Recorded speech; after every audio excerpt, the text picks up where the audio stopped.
Alan Becker, please report to the scorer's table, please. Alan Becker, please report to the scorer's table immediately.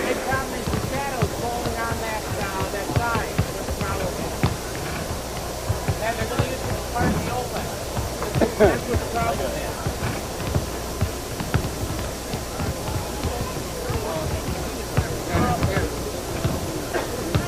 I ain't even my problem. It's any problem there, John.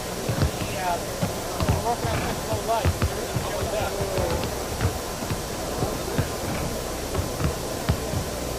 Here's some NBA finals from this afternoon's play. Milwaukee defeated Chicago 112-90. Kansas City 105, New Jersey 97, New Orleans 100, Detroit 97, Cleveland 93, Atlanta 89, Seattle 103, Boston 92, Philadelphia 99, Golden State 87. In overtime, New York 143, Denver 141. Quarterfinal junction, San Antonio 106, Portland 95.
Right.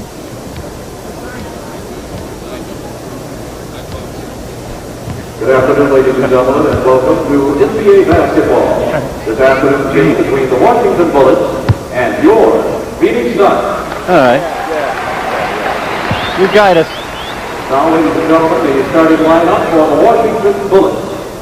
At forward, from Norfolk State, number 10, Bob Dandridge. At forward, from Houston, number 11, Elvin. At center, from Louisville, number 41, Wes Unseld. Pardon me, say again. Millersville, number 20, Phil Walker. At guard, from Grambling, number 32, Larry Wright. Coach Dick Marla, assistant coach Bernie Bickerstaff, trainer John Lally.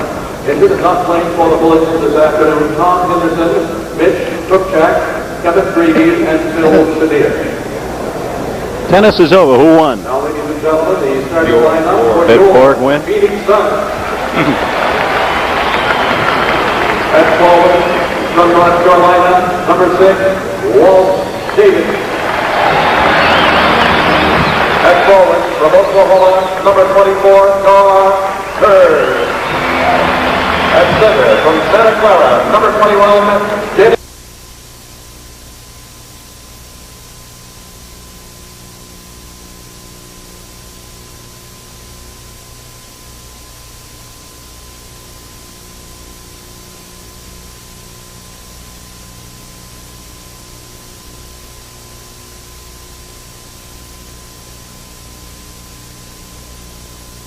heard you on Arizona on the Phoenix All right, fine. Basketball Network, originating on KTAR 620 on your AM radio dial with the voice of the Sun, Al McCoy.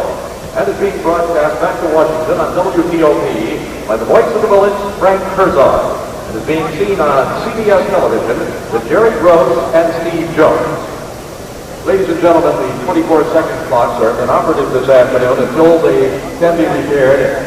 I will be announcing 10 seconds and 5. From Veterans Memorial Coliseum in Phoenix, Arizona, it's the Washington Bullets against the Phoenix Suns. Walt Davis, sensational rookie in scoring, leads his Phoenix Suns against the Washington Bullets. That's next with the NBA on CBS. The NBA on CBS. Today's show is sponsored by the Miller Brewing Company, brewers of Miller High Life. If you've got the time, we've got the beer. All the new 1978 Chevrolets, now at your Chevy dealers everywhere. And by Alcoa, the producer of energy-saving aluminum.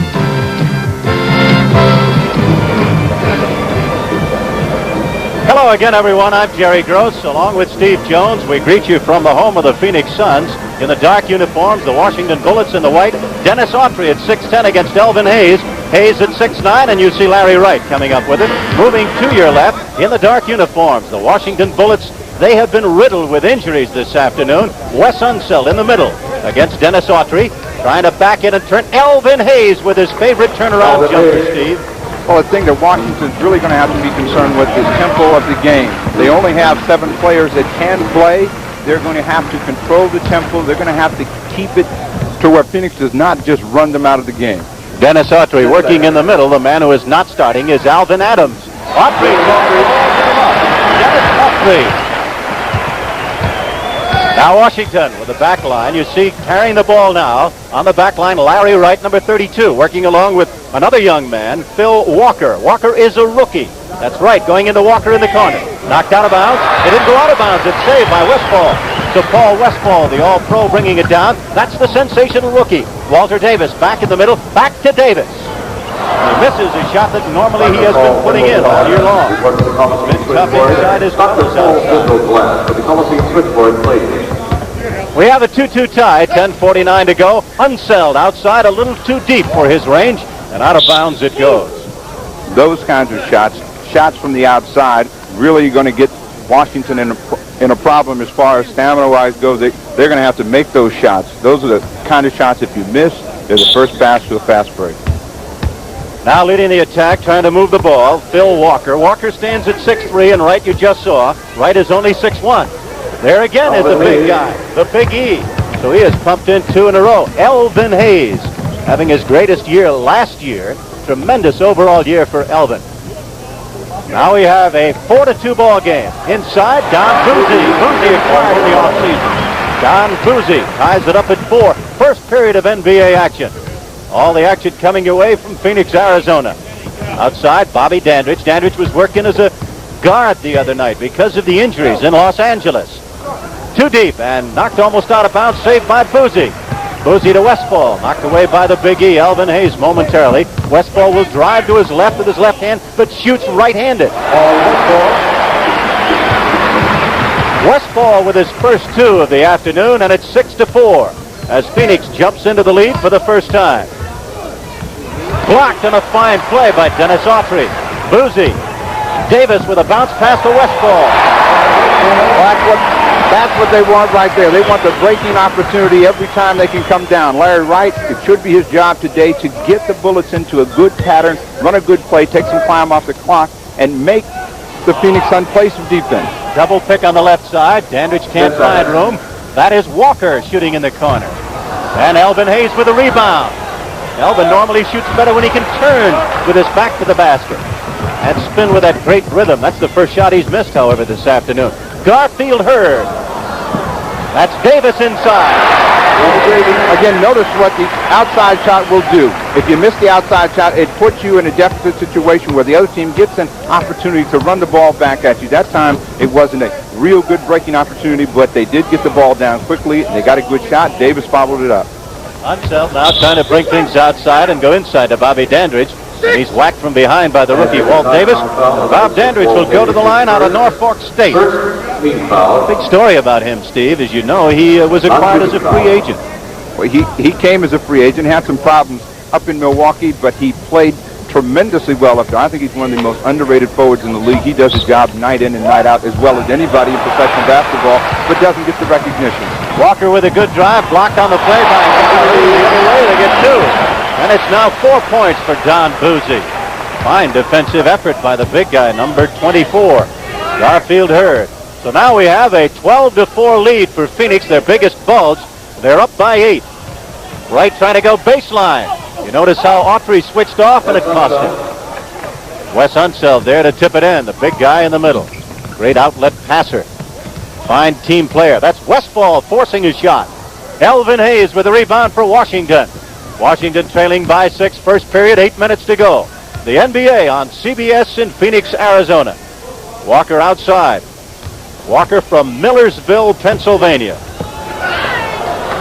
That's a real good play that time. That's probably one of the best executed plays the Bullets have had up to this point. They've had a couple of shots from Hayes outside, and everything else has come from outside, but hasn't gone down. That time they rolled the ball inside from Unseld to Dandridge. That was a good basket as Buse gets his down. Buse now has 6 points, so Don Buse whacking that one in, and you see the lead once again here in Phoenix is 6 points with 7.5 minutes left to go in the opening period.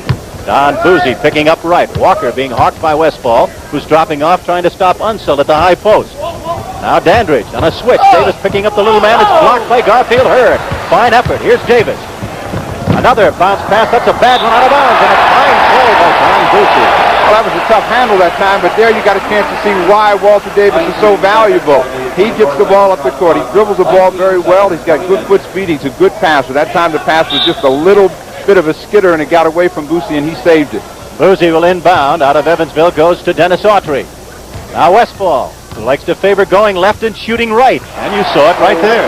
Westphal has 6. He's high man with Buse. Well, Westphal, I really believe, is most dangerous going to his left. The thing to Phil Walker, and he's a rookie, he's going to have to adjust to it, pushing him to his right and making him shoot from the outside. Westphal is very dangerous as a penetrator. Westphal has an inch on him. He's 6'4". He's blocked out now momentarily. Dandridge in the corner. Elvin Hayes blocked, and a foul against Buse. He was all over the back of the Big E.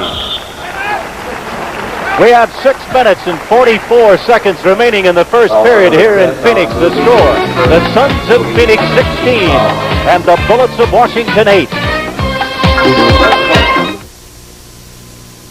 See what's new today. Introducing the 3rd generation Monte Carlo. The 3rd generation of a highly successful personal luxury car. Its highly original styling opens new dimensions in affordable luxury and in comfort. With more rear seat headroom, legroom, and hip room than last year's Monte Carlo. The 3rd generation Monte Carlo. Drive it and put a little distance between yourself and the crowd.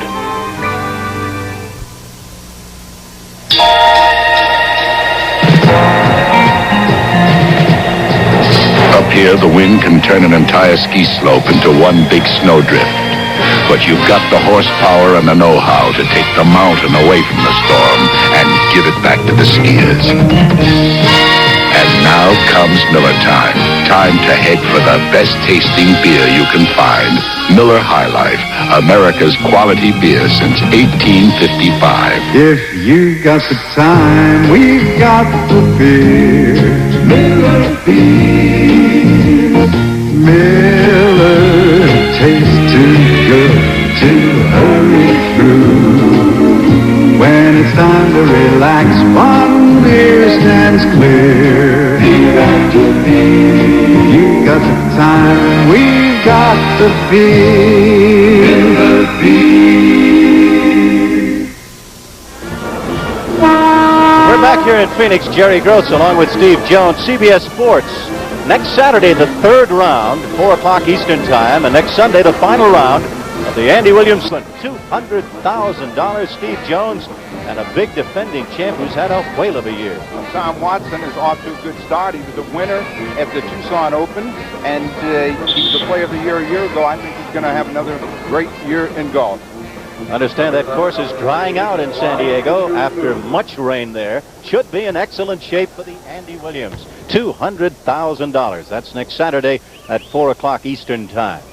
You see Elvin Hayes at the foul line, the Big E in a battle for the Rookie of the Year honors back a number of years ago, 10 to be exact, and his teammate now, Wes Unseld, beat him out. But Elvin Hayes had a whale of a first year.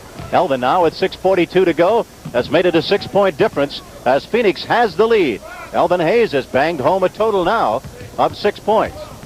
Now that's Westphal bringing it up. Dennis Autry. Neither team has made a change in their lineup.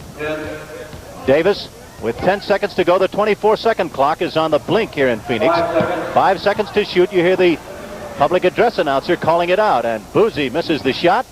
Larry Wright brings it up. Well, that was Washington's best defensive effort that time. They had good pressure on the ball. They made Phoenix pass the ball 3 or 4 more times than they wanted to, and they ended up getting the ball back. Garfield Hurd whacks him before the shot. Elvin Hayes will go to the line. He'll get only one. That'll be, I believe, not a one-shot foul. If it is, I don't think he'll go to the line. So it cannot be a shooting foul because it is only the 3rd foul. We see another look at it right there, Jerry. He gave him a little pump fake. Hurd came into him just before he put the ball up, and the ball is out to Washington. That's Walker on the back line, going over to Dandridge, and Elvin Hayes again. Wes Unseld battling for it underneath. Buse tips it over to Westphal. Westphal brings it up with his club, up by 6 points with 5:50 to go. First quarter of action. We greet you from Phoenix, Arizona. That's Davis, the kid who's done so well on the year, being hawked by Elvin Hayes, and he cans it anyway. What a year he has had. Davis scoring.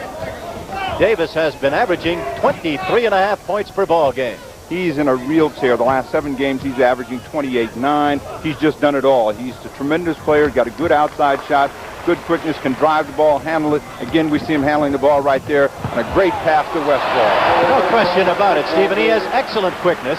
And before the game, John McLeod was telling both of us one of the great things about this young man is he does everything well. He's a complete player, and again, he's the key addition, and that's the reason that they're 28-14 and in second spot in the Pacific Division. And it's a 10-point lead here, and Paul Westphal has scored. He's high man. He scored 8 points. Now here's Davis. He can rebound, play defense, and pass. Buse. Now you notice every time that the Phoenix Suns get a breaking opportunity, it comes out when the Washington Bullets are shooting from the outside, that they have no rebounders. They can't get back quickly enough. They have to control the tempo of the game if they expect to stay close and stay in the hunt. Wes Unseld working off the high post against Autry. Elvin Hayes is going to have to score a ton this afternoon. He knows the burden's on him. The rebound by Davis again. He goes over to Buse on the left side. That's Westphal. Westphal trying to back in the smaller guard, has the advantage. Basket counts, and he's fouled in the active shooting. Welcome to the NBA. That's all you can say for Phil Walker. He's not had much playing time, and today is his first real look at Paul Westphal. Westphal has him on the side there, and he just gets him off his feet with a little pump fake, and he goes to the line. 81% foul shooter. Westphal averaging 25.5 points per game. He may be, well, he has to be one of the better guards in the NBA. Maybe the best guard right now. Well, I don't think he's the best guard, but I think he's a tremendous guard for the Phoenix Suns. Paul Westphal does not do all of the things in basketball that you could consider the best guard. He's not really a good ball handler. He's not a tremendous passer, and there are some guards that can do those things better than he. It is now 25-10. That's the score. A 15-point lead with 4 minutes left to go. Westphal has pumped in 11 points in the first quarter. That's Wright faking out Bayard Forrest, who just came into the ball game, number 35. The big guy landed on him, and so that will be a foul called against the home team, their 5th foul, and it'll be a shooting foul. Coming up, he'll get 2. Well, that's what happens when you get the big fellas out in the twilight zone. They really don't know how to handle it out there, and he goes up, he leaves his feet. All he had to do was just stay down on the ground. Wright had a tough shot from the corner. He may have made it, but he wouldn't be on the line for an easy 2. He's a good free thrower. So the kid from Grambling is there at the line. Grambling star, drafted number 1 by Washington on a hardship case, Larry Wright. He is in his 2nd year. That makes it now 25-11, a 14-point lead enjoyed by Phoenix as Westphal tries to go with a turnaround jump, and Elvin Hayes grabs the rebound. Now here comes Washington. A good move, good hesitation. Larry Wright. Well, that's what Larry Wright would like to do best. He's excellent in a running situation, but they really can't afford to run. They just don't have enough people. Wright stole it away again, and then was Walker with the ball, giving it to Unseld. Dandridge now has up against him Alvin Scott at 6'7". And Dandridge working in at 6'6". Dandridge gets it back. Will he go inside? He does. He can leap. Rebounded underneath by Bayard Forrest. 3:20 to go. First quarter of action, 25-13. The lead is 12. outside, inside. They're going all around. Don Buse. No pressure on the basketball that time. Buse came down and had a wide open jump shot, a good opportunity shot, so he decided to put it up. He's shooting the ball much better now, around 48-50%.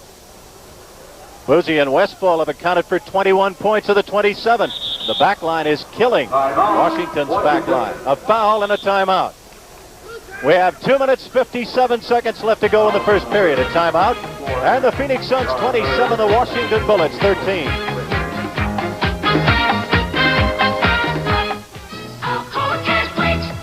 We must transmit the power to our homes and factories. We gotta make the highway safe for folks like you and me.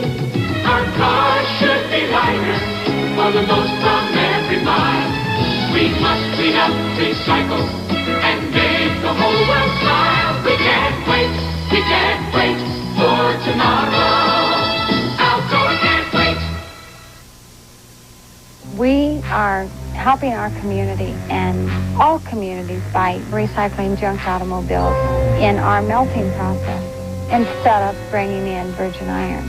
6,000 cars a month is what we recycle here. Jan Pribble, Foundry Line Supervisor. This is who we are and what we do at General Motors.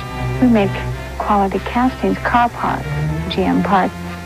We can remelt scrap pieces and still get the quality that we're after. Quality to me is what we're here for. It's important that we run quality castings here. It's a must. If you're really interested in staying here, you cannot do enough for the place. That's the way I feel. The people have so much pride. General Motors has been good to them too. General Motors, people building transportation to serve people. Just a reminder, CBS Sports offers you the challenge of the sexes next Sunday at 1 o'clock Eastern Time.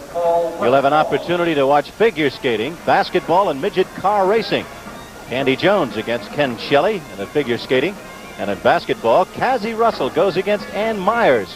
And Gary Bettenhausen against Mary Hall. Cassie going up against a pretty tough competitor out of UCLA and the younger sister of David Myers. Well, this is a rubber match for the men and women in basketball, and Cassie's got a great burden on his shoulders. Karen Logan split one with Jerry West and Oscar Robinson, and Cassie's going to see if he can hold it up for the men. And so, of course, the fourth leading scorer in the NBA last year, Cassie Russell with the Lakers. Matter of fact, I think he led, he was the third best foul shooter in the NBA. So he'll be battling against Ann Myers, three-time All-American. You're watching right now Bob Dandridge at the line. Bobby now is in his 9th year in the NBA. The number 4 draft selection of Milwaukee. Dandridge now 30 years of age. 2 minutes and 52 seconds to go in the first period. 27-15. That's the score. You see Ron Lee in the ball game for the first time, number 30. Alvin Scott, one of the younger players, very quick. And the big guy who played it.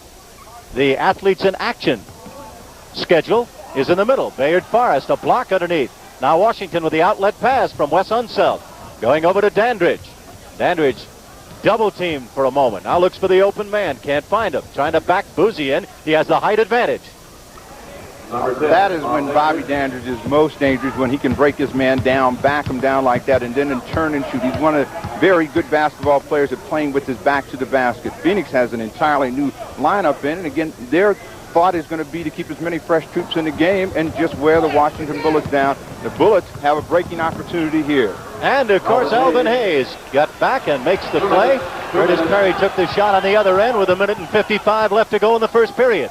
The lead was 15. It's down 27-19 right now. Phoenix shooting an amazing 72% from the field. Early, the Bullets only 30%.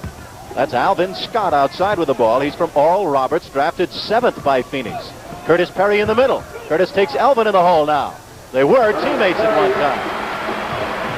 Perry, averaging 6, has 2 points. That makes it 29-19. The lead again is 10 for the men in white. That's the Phoenix Suns. Walker on the back line with Wright. Elvin Hayes in the corner is up against Curtis Perry. That's Buse taking his man in the corner now. Going into the corner on the play was a backliner, and the shot by Dandridge. That's Scott with a rebound. Buse has it. 1 minute and 10 seconds left to go in the first quarter. Ron Lee. Elvin Hayes. Now Washington brings it back. There's a foul as the pass going from Larry Wright over to Walker, and Walker is fouled by Ron Lee, and they are in the penalty situation, and oddly enough, Washington has only one team foul. Well, Ron Lee, he's a player that's all over the place. Hercules Unchained, that's the way I describe him, because he is after that basketball at all times. That time, he just got himself out of control and off balance and ran into Phil Walker, but he plays a very physical basketball game. And Mr. Walker is going to think he was in last week's Super Bowl when it's all said and done. He is all muscle, and to make it even worse, he told me before the game he's studying karate now. Karate, that's all you need to teach Ron Lee is karate. He may tear up the floorboards in some arena here. Well, in the karate NBA. is good for quickness. That's exactly why he's taking it. He said as Don Buse whacks it in. He feels it'll help his quickness and his coordination, and it might very well do that, Steve. Buse, a great steal on the play. Buse brings it up. It's 31-21. The lead is 10 now for Phoenix. Scott bobbles it to Lee. Back over to Bayard Forrest, and it's taken away by Walker. Now bringing it up.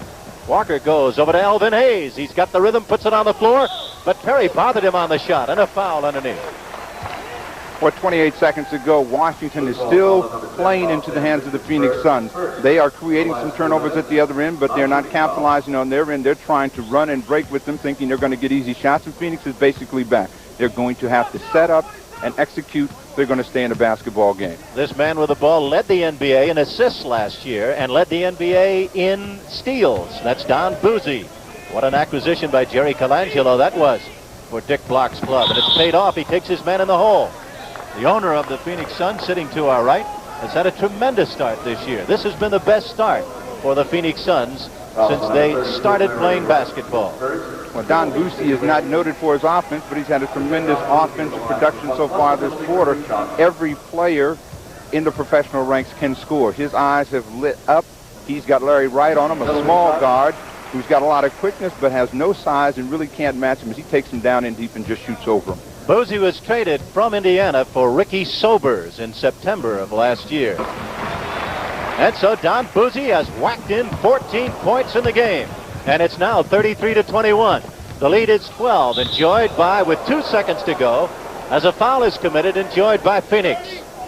And we should tell you, our officials, number 9 is John Bannock, and the other official is Ed Middleton.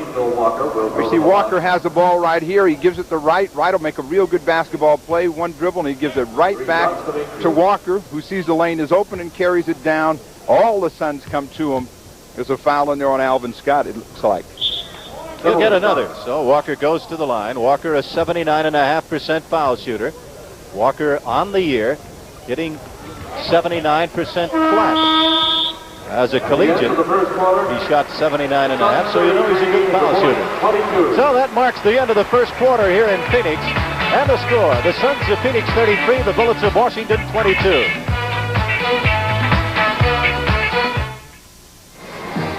Introducing the Kellys. From Fayetteville, North Carolina, the Kelly Passenger Radio. From Cumberland, Maryland, the Kelly Truck Tire. From Tyler, Texas, the Kelly RV Tire. From Freeport, Illinois, the Kelly Farm Tractor Tire. From Cumberland, Maryland, the low-cost 4-ply tire. For whatever driving you're doing, the Kellys have a tire for you.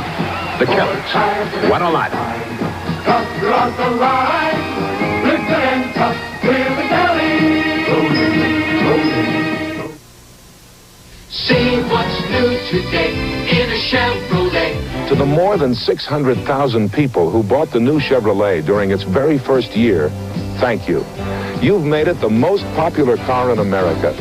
For the rest of you, a simple reminder. With its advanced design, the new Chevrolet has more headroom, more rear seat legroom, more trunk room, and more. So drive it. The new Chevrolet. Now that's more like it.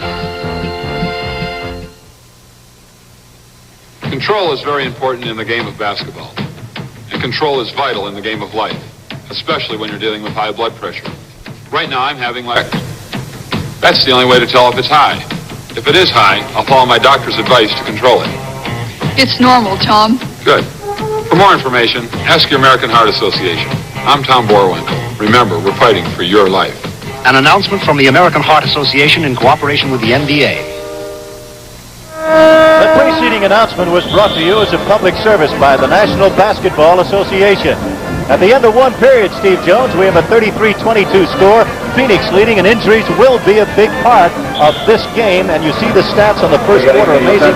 We must get in and remind our viewers about the injuries. Well, you see the bullet shot 29% opposed to 65, and one of the basic reasons is a lot of the bullet shots came up from the outside. They did not get many easy baskets.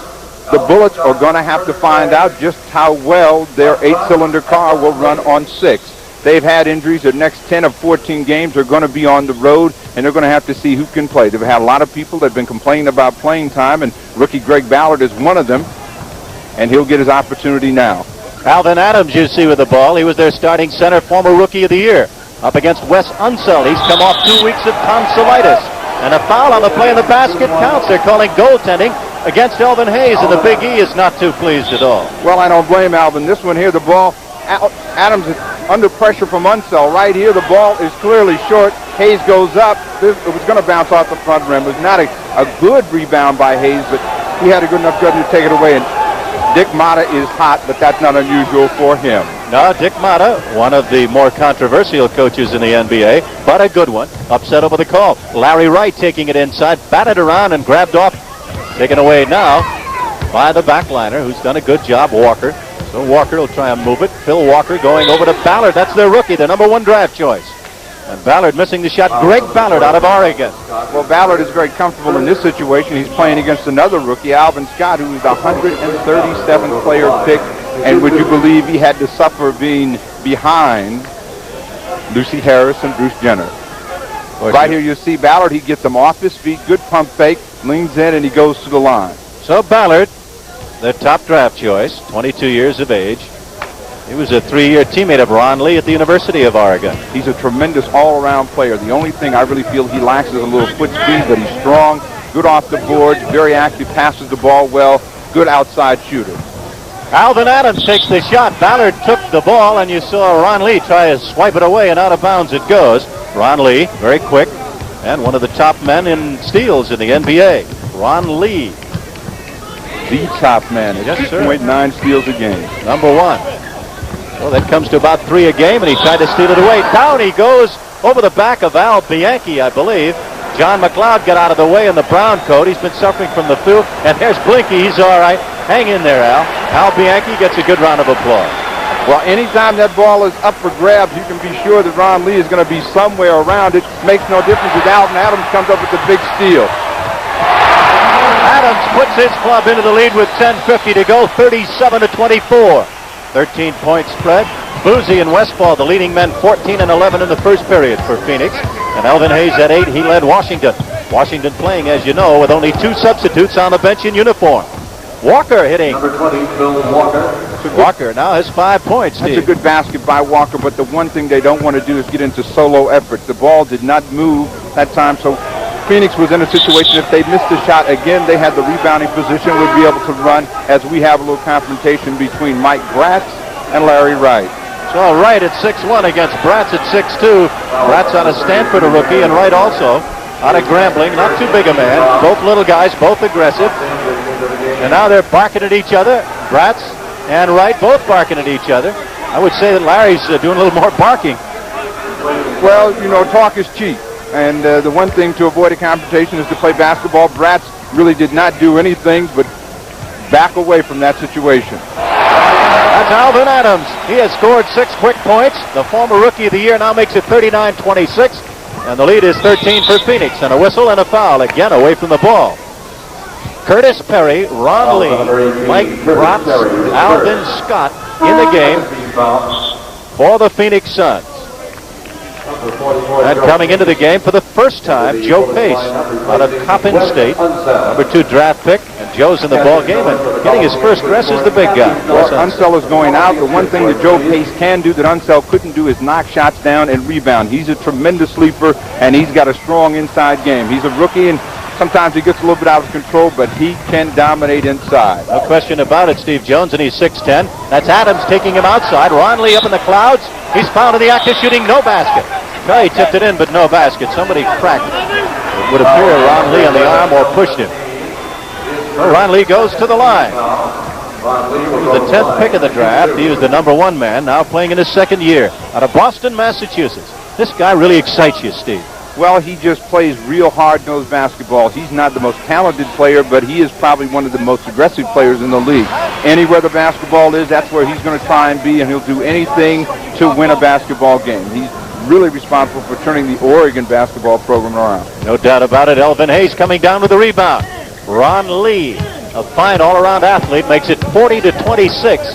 The lead is 14. The biggest lead has been 15. It's Phoenix on top of Washington. Walker feeding in the right corner. And up with the one hand, one guiding it in. That's Bobby Dandridge. Well, Dandridge is in the backcourt, and he has an advantage. Again, the thing that he does best is take players in low, turn and shoot on them, and that's what he did that time. As Alvan Adams snakes his way around Joe Pace. Alvan Adams has 8 straight points, and it is 42-28. 9.5 minutes left to go. We're in the second quarter. The NBA on CBS Regional Basketball, and we welcome you aboard this afternoon. I'm Jerry Gross, along with Steve Jones, and a foul as Perry bumps into Elvin Hayes. Curtis Perry bumping into him on the play. The Suns leading in the game with 9:17 to go, second quarter. The score is Phoenix 42 and Washington 28. You're the Pepsi generation. I never won anything before. Man, It's always the first time. come and have a Pepsi day. Come on and make this day a celebration. Come on and join the Pepsi generation. Come on and have a Pepsi day.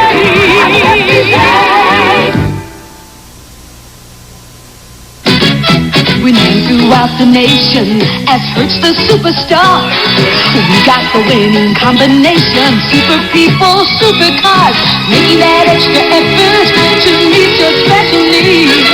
Getting you in, getting you out with super speed. Hertz, the superstar in rent-a-car. Hertz, the superstar in rent-a-car. You know it. All across our land, people know our brand. You can trust AC. Thanks, AC. Spark plugs by AC. Hear that, men? You can trust AC spark plugs. And remember AC filters to help protect your engine from dirt and dust. Right, Ben? Ben? Kids! Drive through dirt and dust. Good filters are a must. You can trust AC. Thanks, AC. Filters by AC. Plugs and filters by AC. We're back here in Phoenix, and next Saturday at 5 o'clock Eastern Time, the CBS Sports Spectacular will present the second annual Hollywood Stunt Competition. Marcia Holly, stuntwoman for 5 years, a veteran of some 30 movies, will be competing against 7 men. There'll be steeplechase on horses, motocross, an automobile obstacle course, lots of activity, and Chris Kraft will have Eileen Eaton, Los Angeles boxing promoter, on her segment as you look at Dick Motta and Bernie Bickerstaff on the bench of the Washington Bullets.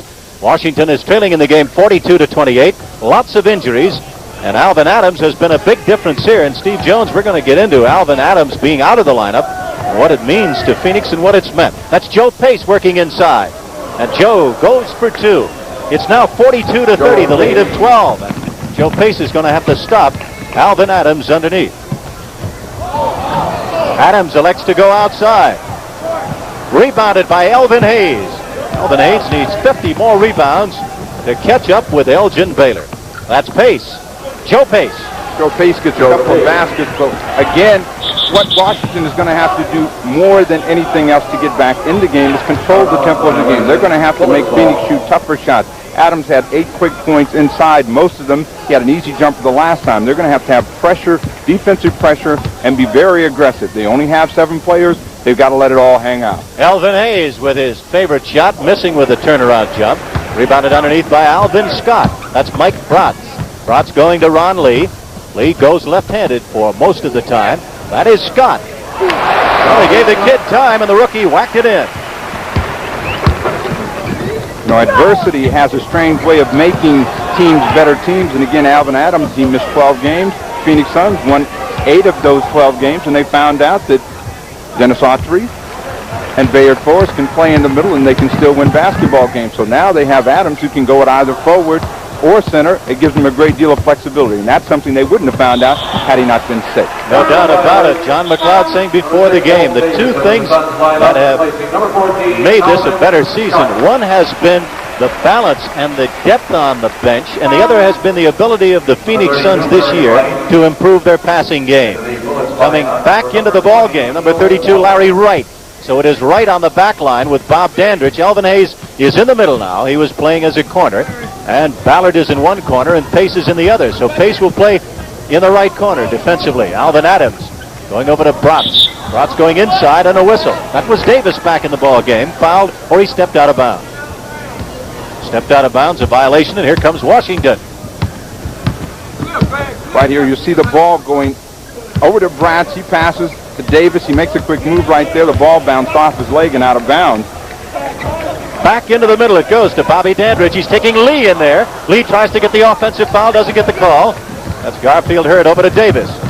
Davis making a move, trying to get around, going well, and he's fouled in the act of shooting. Fine play by the rookie.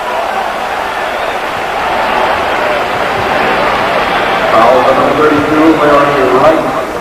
Check that by number 42.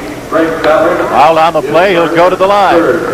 Greg Ballard was the fourth player picked in the draft, and Walter Davis was the fifth player picked. Walter Davis is the candidate along with Marcus Johnson. I really feel as though Walter Davis has an edge because the Suns have really turned around for the Rookie of the Year honors. I'd say also, Steve, at this point, you'd have to give it to Walter Davis. He has done it all. He's been an 83% foul shooter, averages 6.5 rebounds, good on assists, coachable, and averaging 23.5 per game. He's done it all. We have a whistle away from the ball. 7 minutes and 8 seconds to go in the second quarter. 47-32. The lead is 15, enjoyed by Phoenix. That'll be the third foul against Ron Lee. 3 fouls on Ron Lee. Ron Lee is out of the game. He's just very aggressive, and he's doing all he can to keep Bobby Dandridge from getting the spot that he wants to get to get in an offensive position, which is good defense, but he got caught that time. Phoenix is in second place in the Pacific Division. Washington battling for first place. A game back of San Antonio prior to today.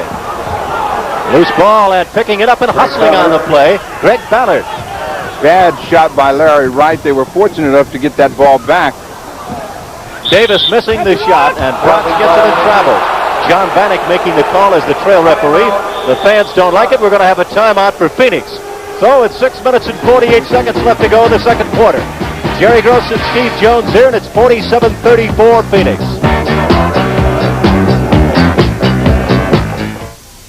These 1,700 one-gallon gas cans reach up to the highest suspension bridge in the world, demonstrating just one advantage of the new Chevy Chevette. If the car you drive now has an average EPA combined city highway mileage estimate of 17 miles to a gallon of gas, and you switch to a Chevy Chevette with its higher mileage, you might save up to this much gas, as much as 1,700 gallons over 5 years of normal driving.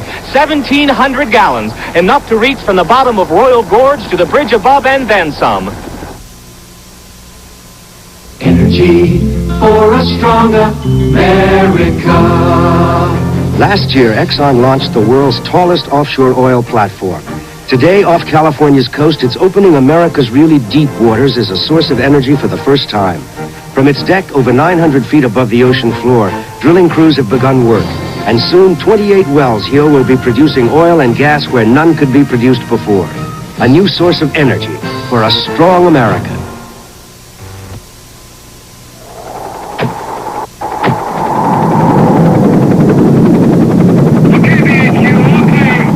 Now comes Miller time. You've turned a dangerous ledge of new powder into a harmless pile of snow. Now's the time to head for the best tasting beer you can find. Miller High Life, America's quality beer since 1855. If you've got the time, we've got the beer.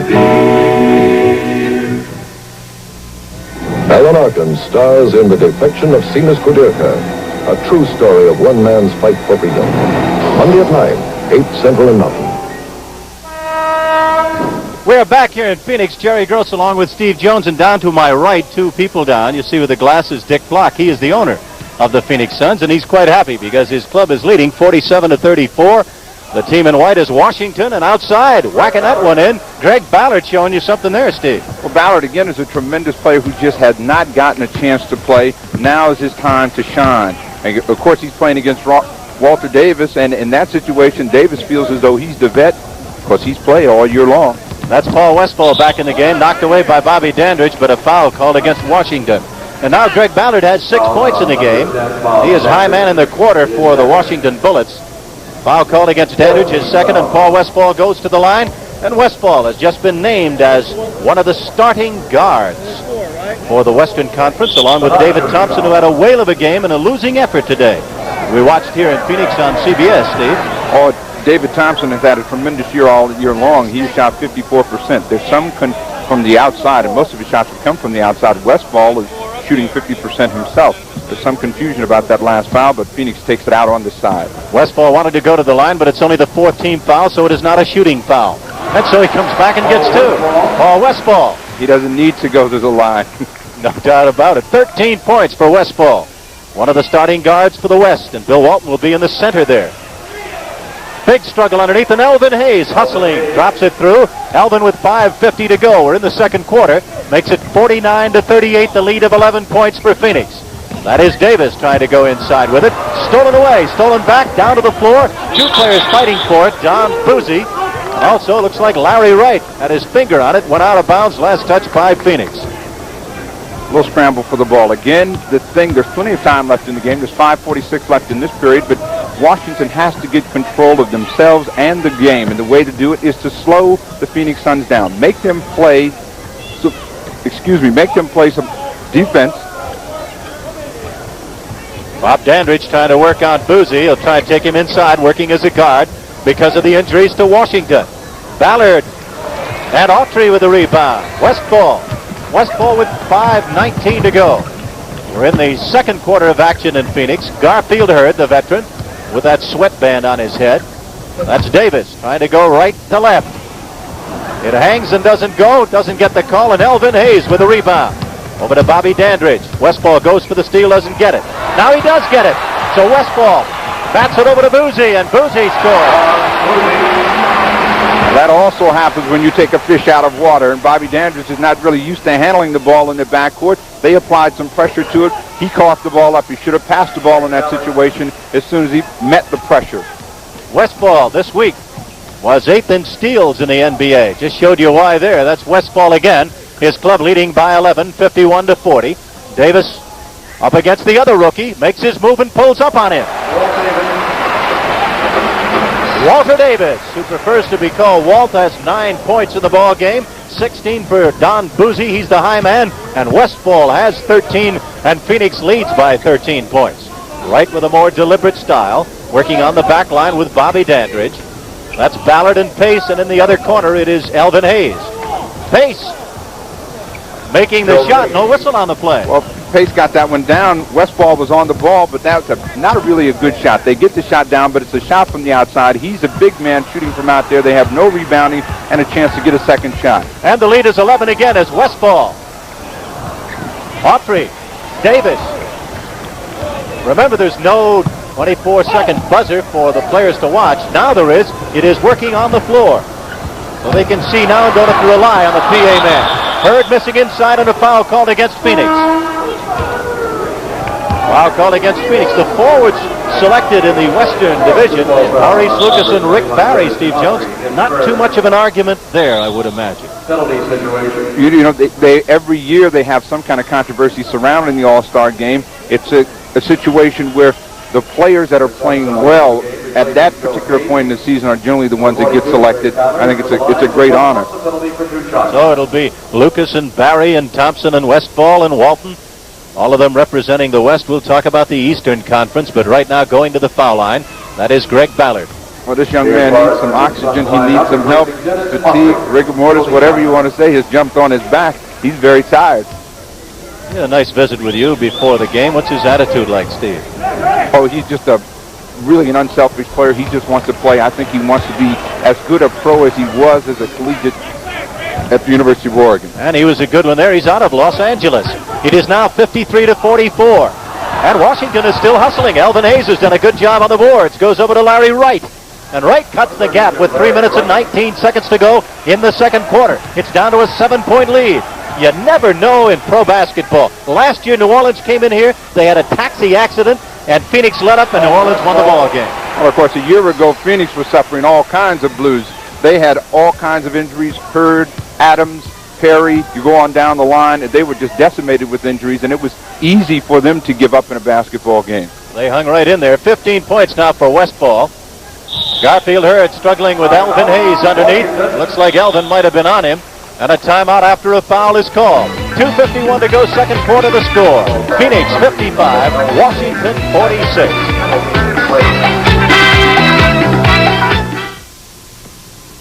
Like your GM car? Yeah. Want to keep that great GM feeling? We sure do. Then shake hands with Mr. Goodwrench. He's dedicated to improved customer care at more than 6,000 participating GM dealers. You want genuine GM parts. You want your car fixed right, on time. That's what I want too. Caring about your GM car helps keep me in business. Keep that great GM feeling with genuine GM parts. Hi-ho. Your Admiral here to inspect your shipload of values. Ready for inspection, sir, with outstanding values. We're offering this automatic ice maker kit free with selected Admiral side-by-side refrigerators. Roger. It was Walter, sir. Roger. And on Admiral television sets that adapt for remote control, the remote control unit is free, a feature that could cost up to $90 on some other brands. A shipload of values you can be proud of, lad. Thank you, sir. Sale ends February 4th at participating Admiral dealers. Fred sent in his tax return yesterday. Now he has to wait for his refund check. And wait, and wait. Harry had plans for his refund money. He went to Beneficial, because Beneficial wants to lend you the full amount of the refund you expect, and more, so you can get going now. If you have plans for your refund money, would you rather wait, like Fred, or go, like Harry? At Beneficial, you could for more. In Phoenix, Arizona, 55-46 the score. The Phoenix Suns are leading Washington.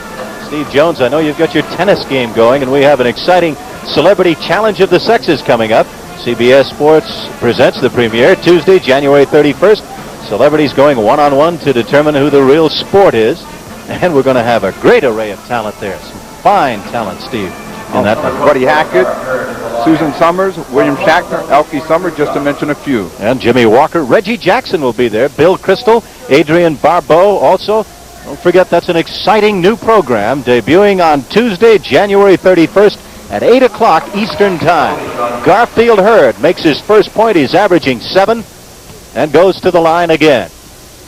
The lead is now 10, make it 11. So Phoenix leads by 11. Second quarter of action. Dick Motta, the coach of Washington. And the fine coach of the Phoenix Suns, John McLeod, suffering from the flu, had to miss a game at Golden State the other night. Al Bianchi filled in, and Golden State won the game in a tough duel. Elvin Hayes backing in, goes to turn and shoot and misses, and it goes off Davis's shoulders and fingers. Hayes battling, Ballard missed the shot, and Forrest gets the rebound over to Westphal. Davis feeding underneath, and a great block on the play. Tremendous play by Wright. Right over to Ballard. Now it's 3-on-2. The rookie has it knocked out of bounds and over the end line it goes. Knocking it out was Garfield Hurd. That was a tremendous defensive effort by Larry Wright that time, as he just went up and took a wild swat at the ball and knocked it away from Buse. They got it back. He was a little bit out of control, as they had an excellent breaking opportunity with a 3-on-2, and he just got himself out of control and went too deep in the lane. So the one-year veteran, Larry Wright, doing a good job. Elvin Hayes on the right side. Battled as Adams out-rebounds Wes Unseld underneath. Elvin is putting a lot of balls in the air, trying to take up the offensive burden, but a lot of his shots are not good shots for them in this situation. Adams really hitting the boards. Good second effort. That's Don Buse. That is Forrest. Bayard Forrest at 6'10", out of Grand Canyon, a rookie. Drafted third by Phoenix, then drafted second the next year by the Sonics, and the Sonics gave him to Phoenix for a number 2 draft pick and cash.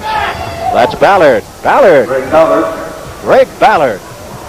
You see the score. It's an 11-point lead for the Suns of Phoenix with 1:29 to go. We're in the second quarter of action. We'll have some action for you at halftime also. Don't forget, Cassie Russell will be going against Mickey Johnson. That's the horse competition with the NBA on CBS. That's coming up. Westphal. Unseld tries to get the rebound, but Ballard gets it. And with 1:07 to go in the first half of play, the lead is 11. Washington could cut it down with a bucket here. Got it down inside the 10-point mark, right on the back line with Bobby Dandridge. Dandridge has been taking Buse inside because he can get the turnaround jump off it. The Bullets have dribbled the ball a lot. They need to pass the ball and move themselves to get in a position to get these shots. As Ballard knocks another one down. Ballard's a good perimeter shooter, but they are making it doubly difficult on themselves by working so hard one-on-one to get the ball in the air. Ballard has 14 points with 36 seconds left to go in the first half. Westphal. And Unseld trying to tip it back, but there is Davis. Walt Davis giving it over to Buse. 27 seconds left to go. There's now 18 on the timer. Let's see what they're going to do with it. They have time to run the clock down. In this situation, you can do two things. You can lay off and let them handle the ball, or you go out and put pressure on them and make them do something they don't want to do. Dandridge chose to lay back in. Forrest, who is not the best outside shooter, takes it. And now, with 8 seconds to go in the first half, let's see if they can get a shot off. 5 seconds. 4, 3, 2, 1. That's it. They didn't get it off in time. No basket if it goes. So at the end of the first half here in Phoenix, Arizona, at the home of the Suns, the score is Phoenix 59 and Washington 50. Don't forget Cassie Russell up against Mickey Johnson. That's the horse program at halftime. You see Dick Motta dejectedly going away. And so we'll have the horse activity coming up, and it's 59-50 here. A year ago, I reported on the Bell System's commitment to solving business problems. We now have teams of problem solvers for every industry symbolized here. Transportation, retailing, finance, healthcare, education, and many more, for which we've designed communication systems to answer business problems. We're not just designing a symbol for your industry, we're redesigning the Bell System's marketing approach to serve your needs. If you're planning a business trip, do what more travelers are doing. Call your local Hilton reservation service. We use the unique Hiltron computer, which can tell you lots of things about where you're going. Like the fine restaurants at Hilton, major events in town, what teams are playing, the shops right in the hotel. And oh yes, room reservations too. So call Hilton Reservation Service. It's part of Hilton Rainbow Service. Let the Hilton Rainbow brighten your day.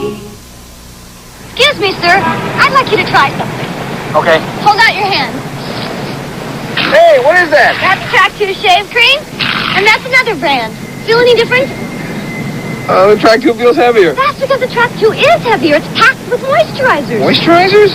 They help hold the moisture in your skin so your face feels good after you shave. Right, It'll shave? feel soft and moisturized. Great. Wait, what do I do now? Shave? Track 2, heavy with moisturizers. See what's new today. Last spring, 227 specially equipped Chevy Nova police cars were delivered to the Jacksonville, Florida Sheriff's Department. Now, that's a tall order, but no surprise, because law enforcement agencies in 47 states have made Chevy Nova America's best-selling police compact. Now, a lot of the things the police look for in a new car are the same things you'd look for in a new car. Reliability, performance, and value. Chevy Nova, a wanted car, now more than ever.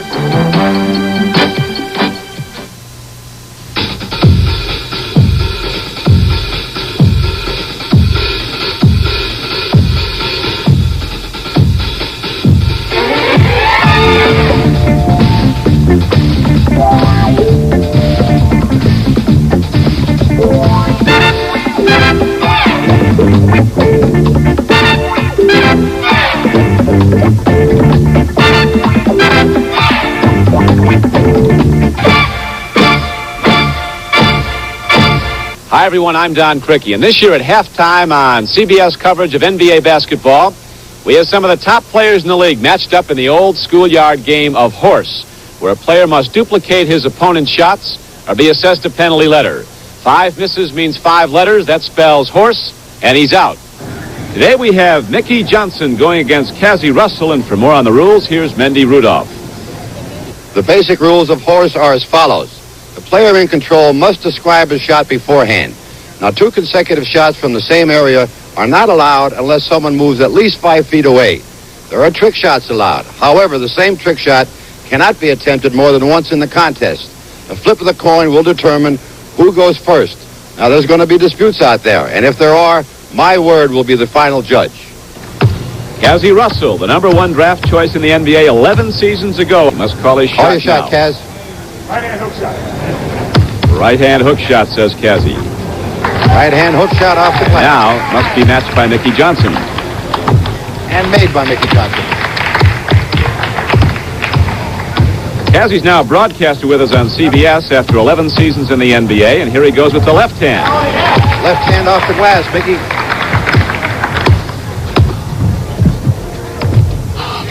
And there's the first letter. Mickey Johnson picks up an H. Jump shot, top of the key. Swish jump shot. Can't do any better than that. Now the whistle, another letter on Mickey. Mickey Johnson picks up an O. Cassie Russell in the lead. Okay, Kaz, call your shot. Jumper, corner. Corner jump shot. Goodness.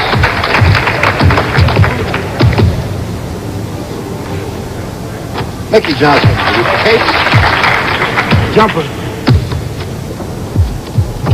Swisher from the top of the key, Mickey. Cassie's keeping the heat on with that ace jump shot of his. Third Another letter whistle, coming up. another letter on Mickey Johnson. H-O-R. Cassie Russell in the lead. Go, Kaz. Bank is open. Bank shot. A bank shot. Cassie doesn't miss. Got to use the backboard. And Mickey Johnson This does guy it. stays with him.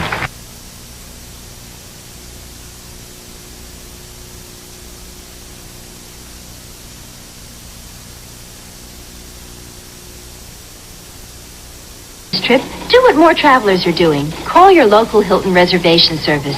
We use the unique Hiltron computer, which can tell you lots of things about where you're going.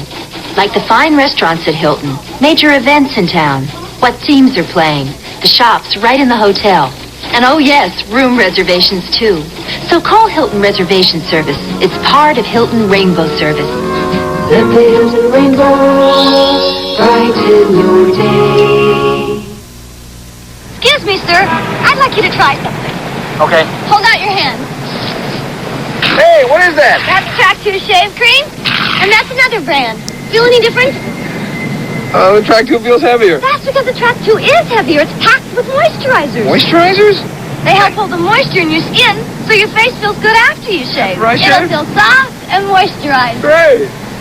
Wait, what do I do now? Shave? Track 2, heavy with moisturizers. See what's new today. Last spring, 227 specially equipped Chevy Nova police cars were delivered to the Jacksonville, Florida Sheriff's Department. Now, that's a tall order, but no surprise, because law enforcement agencies in 47 states have made Chevy Nova America's best-selling police compact. Now, a lot of the things the police look for in a new car are the same things you'd look for in a new car. Reliability, performance, and value. Chevy Nova, a wanted car, now more than ever.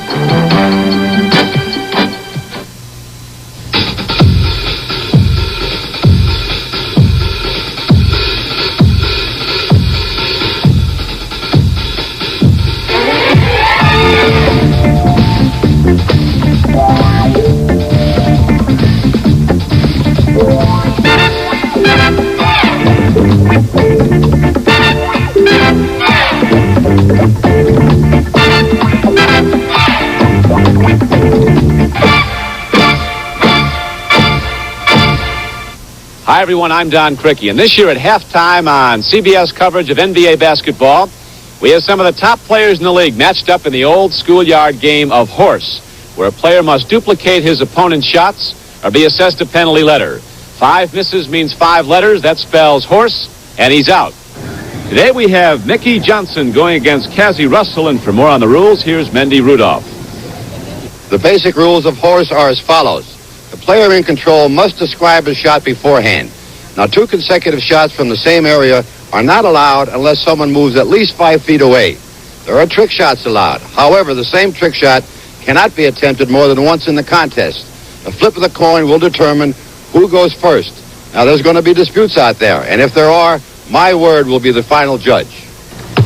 Cassie Russell, the number 1 draft choice in the NBA 11 seasons ago out of Michigan, who has won the flip, and he'll call to lead away. He must call his shot Call your shot, now. Kaz. Right-hand hook shot. Right-hand hook shot, says Cassie.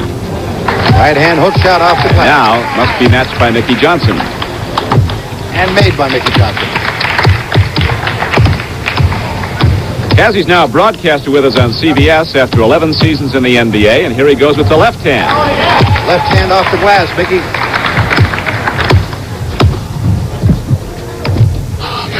And there's the first letter. Mickey Johnson picks up an H. Jump shot, top of the key. Swish jump shot.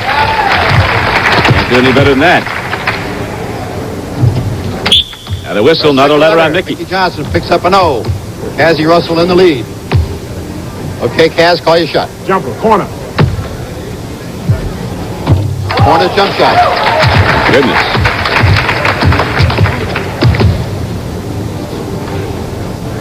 Mickey Johnson. Takes. Jumper. Swisher from the top of the key, Mickey. Cassie's keeping the heat on with that ace jump shot of his. Third Another letter whistle, coming up. another letter on Mickey Johnson. H-O-R. Cassie Russell in the lead. Go, Kaz. Bank is open. Bank shot. A bank shot. Cassie doesn't miss. Got to use the backboard. And Mickey Johnson This does guy it. stays with him. Bank shot. Off the glass. Cassie misses. And makes, rather. We're coming to you from the Omni International Complex in Atlanta. Let's go do, Kaz. Straight in. Straight in. And Mickey Johnson straight in. Straight in. Cassie is really keeping the heat on with that jump shot. Cassie has an eye. Great streak shooter. So Mickey is now 1 letter from elimination. Cassie with a jumper just will not miss. Mickey Johnson under pressure now. And that's it. Cassie closes them out. So Cassie celebrates with a little slam dunk, and Cassie Russell closes out Mickey Johnson 5 letters to none, and Cassie moves on to the second round of this horse competition. Cassie, you got him quick. I had to get to him before he got warm. You know, young guys get warm. Mickey's a good shooter, and I was just trying to get to him early before he got started. All right, you're a streak shooter, and you had it going today, Cassie. We'll see you in the rounds to come. I hope so, Don. A loser in the first round gets a check for $500. The winner, of course, advances. And next week, you'll be watching Bingo Smith of Cleveland against All-Pro Doug Collins of Philadelphia. At the conclusion of today's game in each of our NBA telecasts during the season, we will be selecting the Chevrolet Most Valuable Player of the Game. In conjunction with this award, Chevrolet will be presenting a check for $1,000 to the General Scholarship Fund of the Players College or University. Any student may be eligible to benefit from these scholarship funds. Today's winner will be announced at the end of the telecast. Steve Jones, you and I will be voting for the Most Valuable Player, and should we disagree, our fine producer, Howard Wright Snyder, will be casting the deciding vote.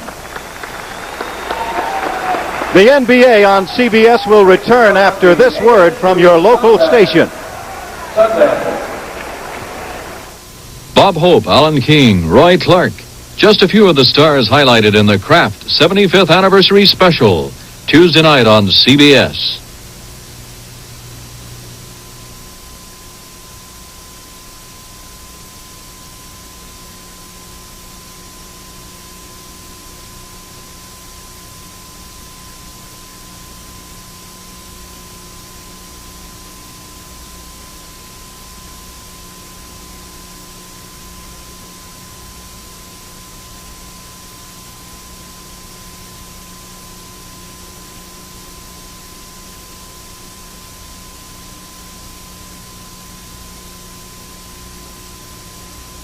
About the trend of the game. He'll be All all right.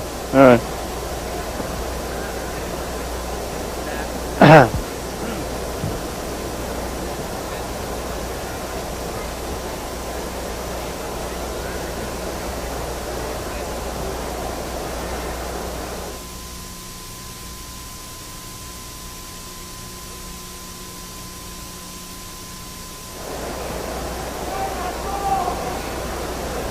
We're back here in Phoenix, Arizona. It is a 9-point lead. Jerry Gross along with Steve Jones. The 9-point lead, of course, belongs to the Phoenix Suns.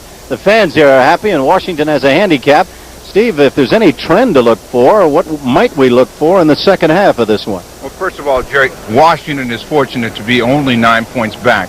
They have played basically into the Suns' hands of trying to run with them, and they really just don't have the personnel or enough bodies to run with them. I think Phoenix is going to continue to keep the heat on. They're going to try and keep the ball up the court, try and get as many quick opportunity shots as they, in the first quarter, they had a lot of layups. They'll try to go back to that.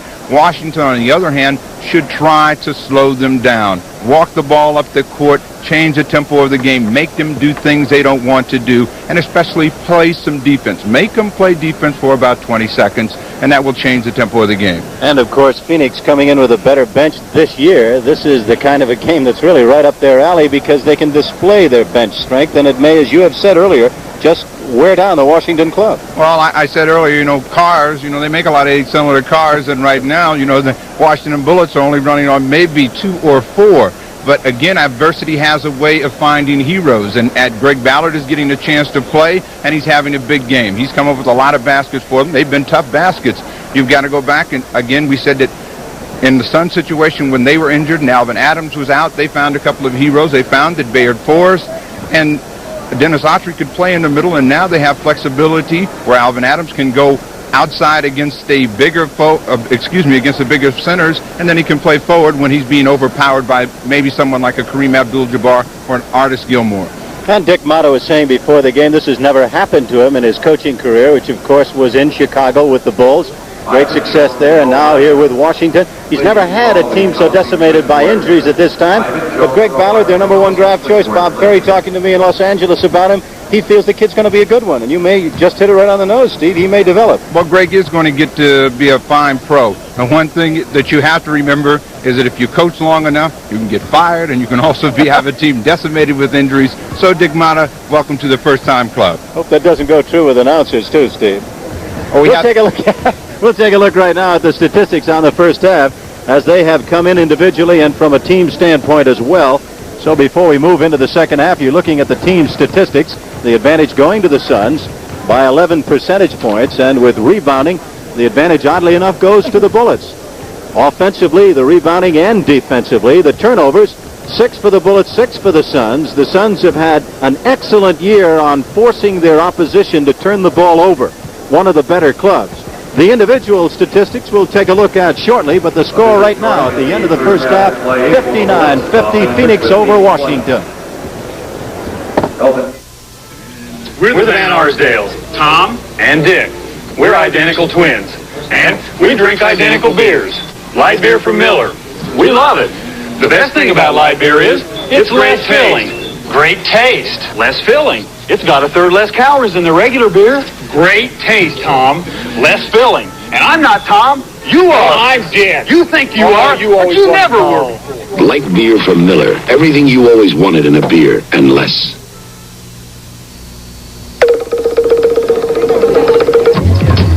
Sir, what's the hurry? Going to rent a car? Oh, well, you don't have to run. Gotta run. Oh, no, if you had an Avis Wizard number, you could walk. Walk. Call toll-free and let our Wizard system do the running. Just show a major credit card, license, sign, and get the car. I don't have to run through airports? Not with Avis. I can walk through airports. We try hard with Avis. Avis, we don't know another way. I'm walking through airports.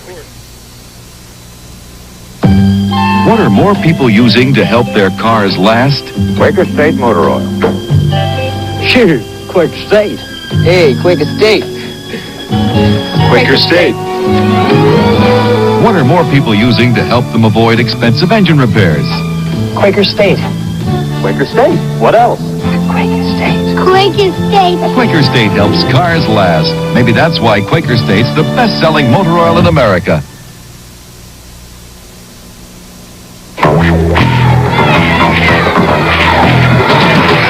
The one-on-one drive to the basket is one of the most exciting plays in pro basketball.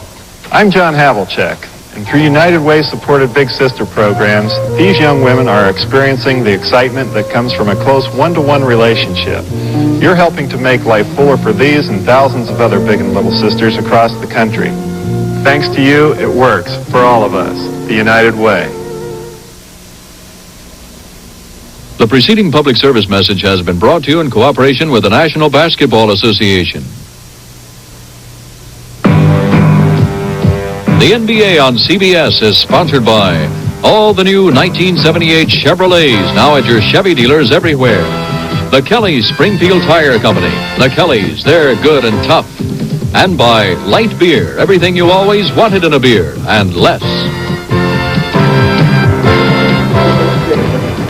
Back here in Phoenix, the score 59-50 as the Phoenix Suns lead Washington. The individual statistics on the game show clearly that the Phoenix Suns have a lot of balance. They have two men, however, who have done it all on the back line, Don Buse and Paul Westphal. Westphal 7 out of 13, and Buse has pumped in 7 out of 10.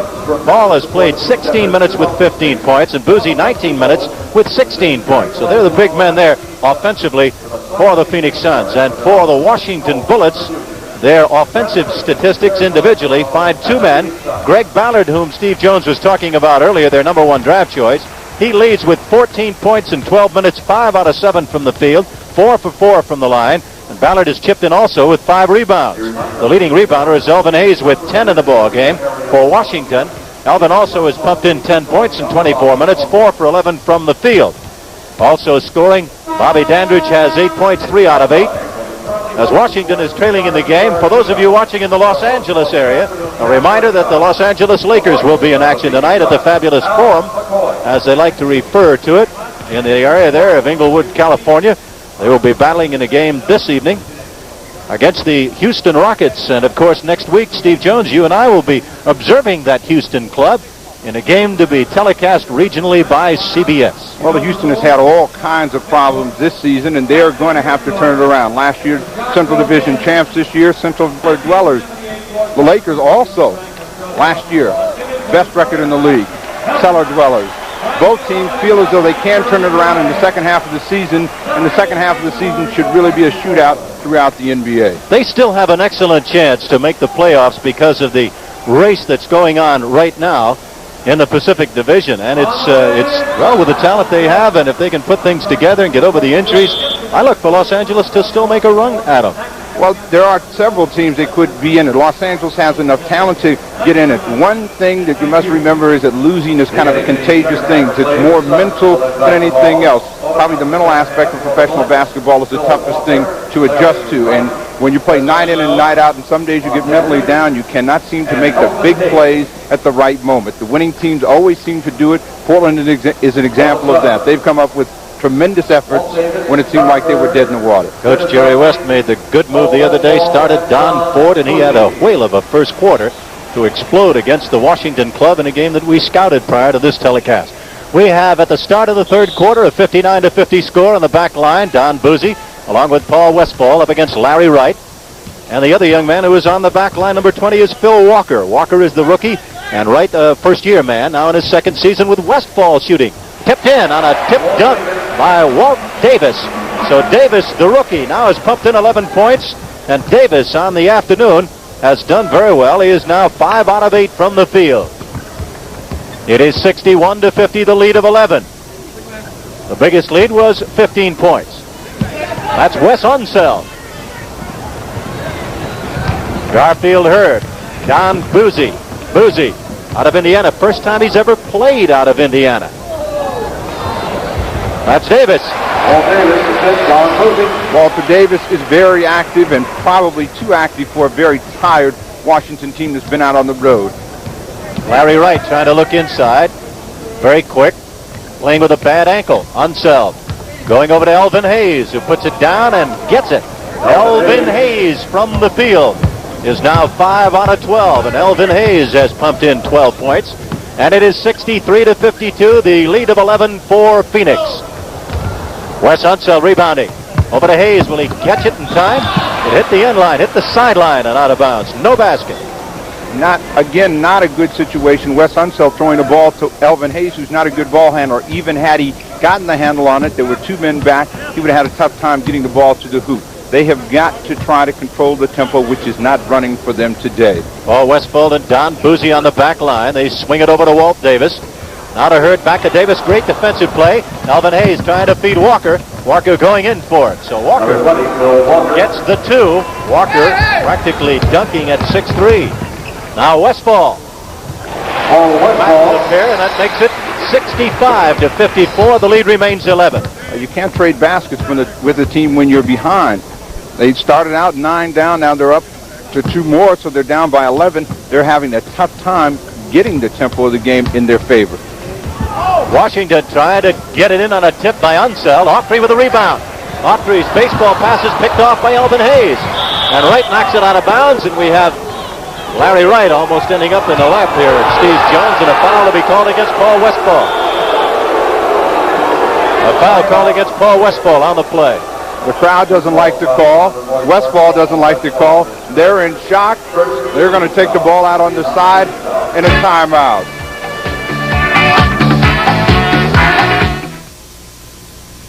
Why are men switching from aerosol hairsprays to Vitalis Super Hold Pump Spray? The pump?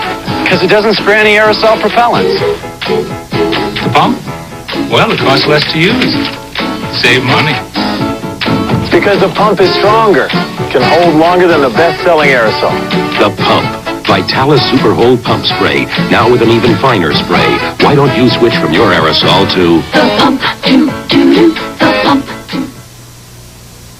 See what's new today. Chevrolet introduces a new kind of space vehicle, the new size Malibu wagon. It has a new and very convenient 2-way hatch gate and an amazing amount of interior space.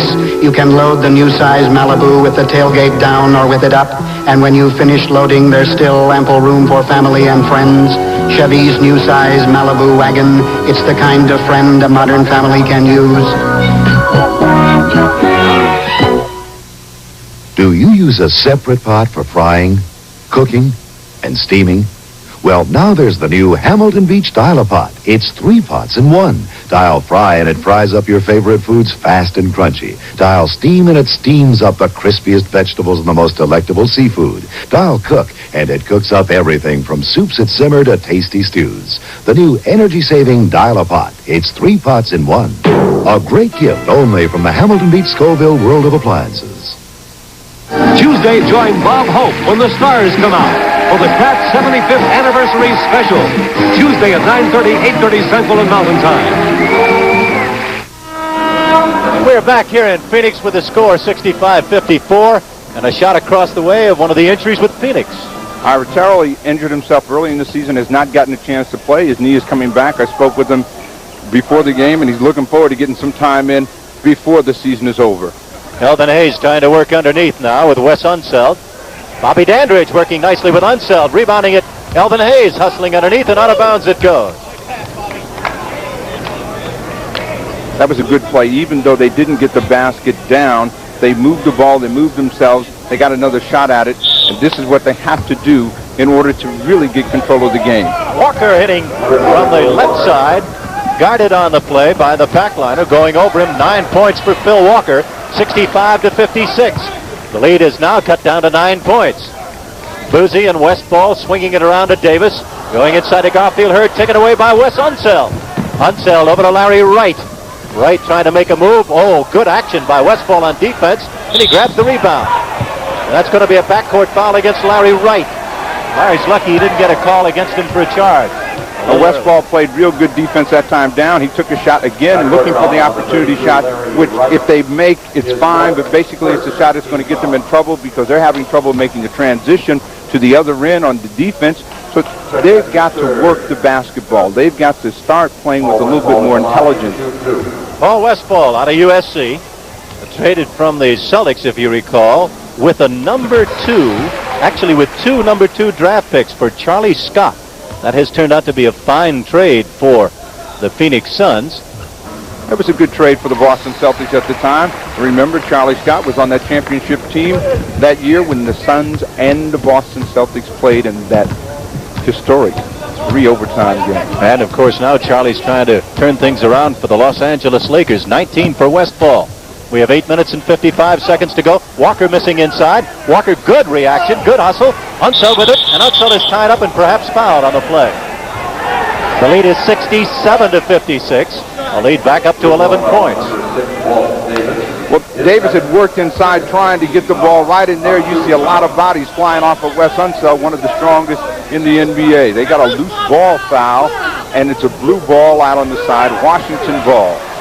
I can't believe it. Of course, Washington wants to get as many baskets as they can, and easy baskets, and a free throw for any of them is an easy basket now because Petit makes cowards of everybody. Bobby Dandridge going over the top of Walt Davis. 67-58. That's the score. 8 minutes and a half to go in the third quarter. The club in white, that's the Phoenix Suns. They are leading.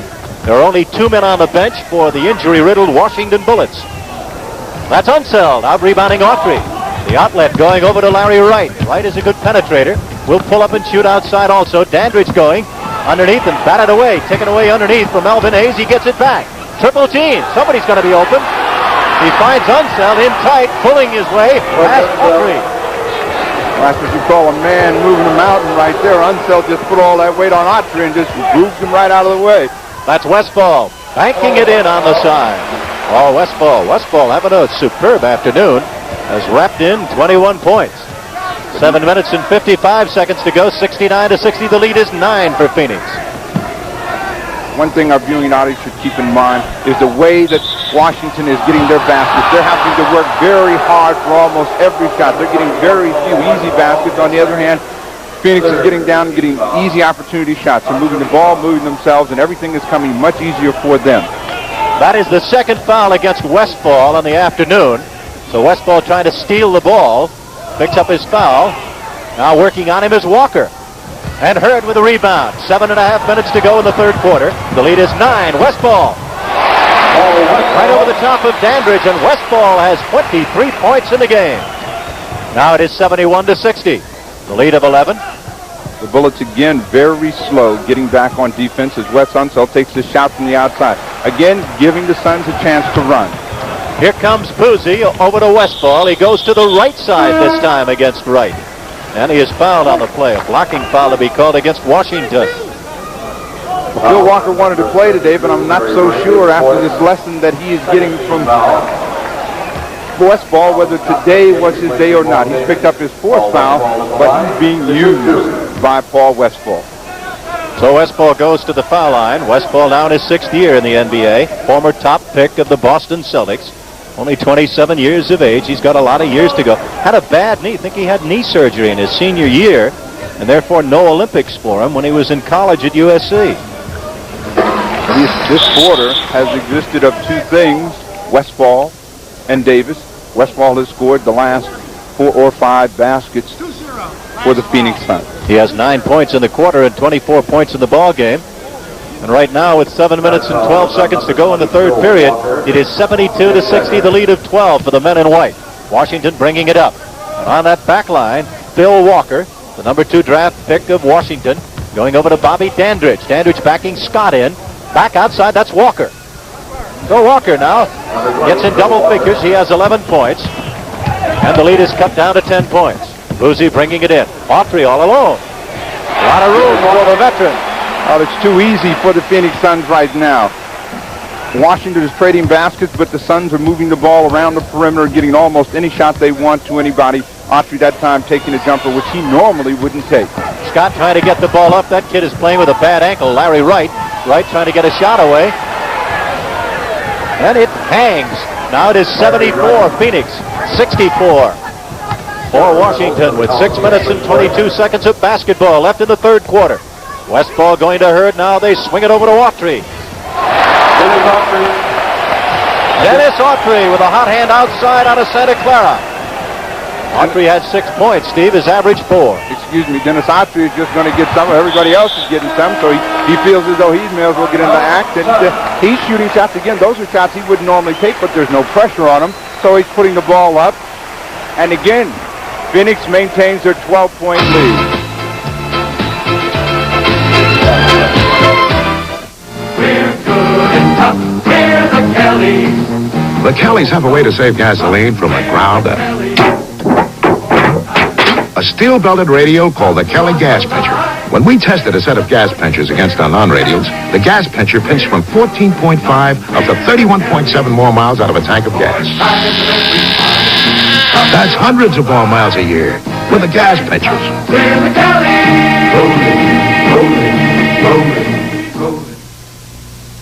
Je m'appelle Boum Boum Chaffrion.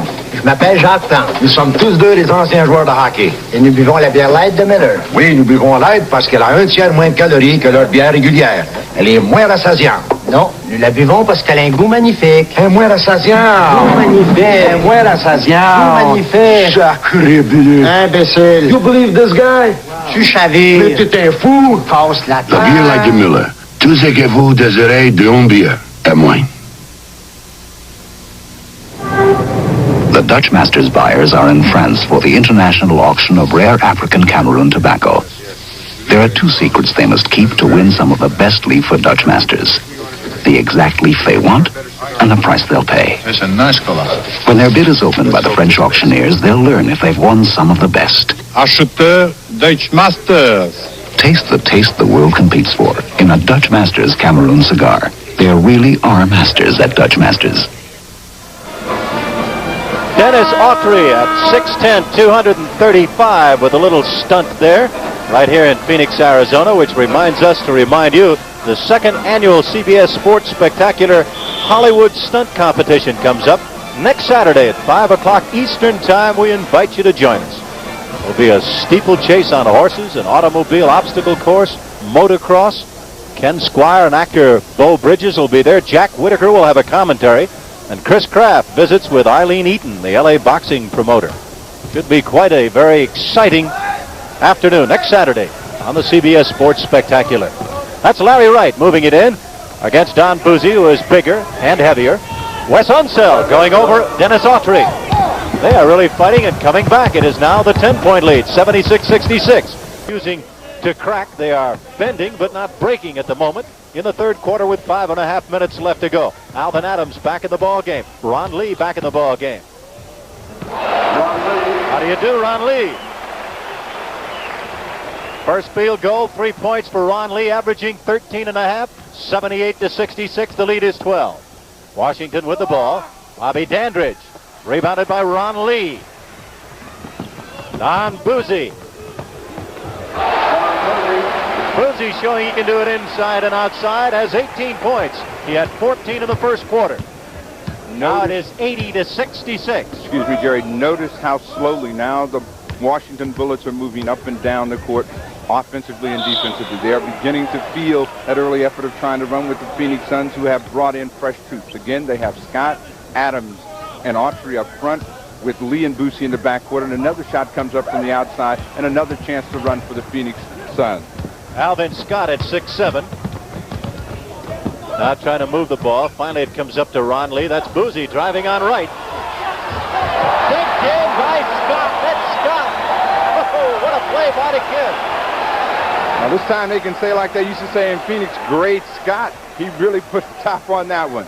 At 6'7", 185 pounds, Alvin Scott really electrified him here. That makes it 82-66. The lead is 16, the biggest lead of the ball game for Phoenix. Outside, Ron Lee. They just keep coming at you off the bench. A timeout has been requested here in the third quarter by Dick Motta, who is watching the roof fall in on him with his assistant coach, Bernie Bickerstaff. And you see Washington going back to the bench. They're trailing with 4:11 to go in the third quarter, 84-66.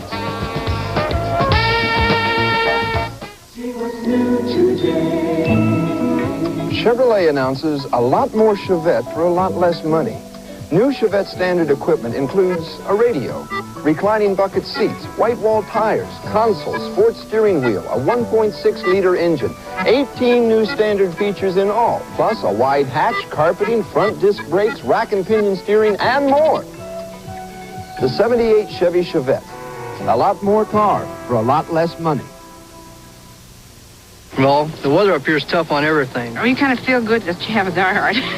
You need a good battery in the city of Anchorage. In Anchorage, they buy more diehards than any other battery. I think the diehard was probably designed with Anchorage in mind. Yeah, we depend on the diehard. Turns that motor over just fantastic. And so far, Sears diehard battery has been a good battery for me. The diehard, with extra power to start your car when most batteries won't. Turn the key over and it goes, you know.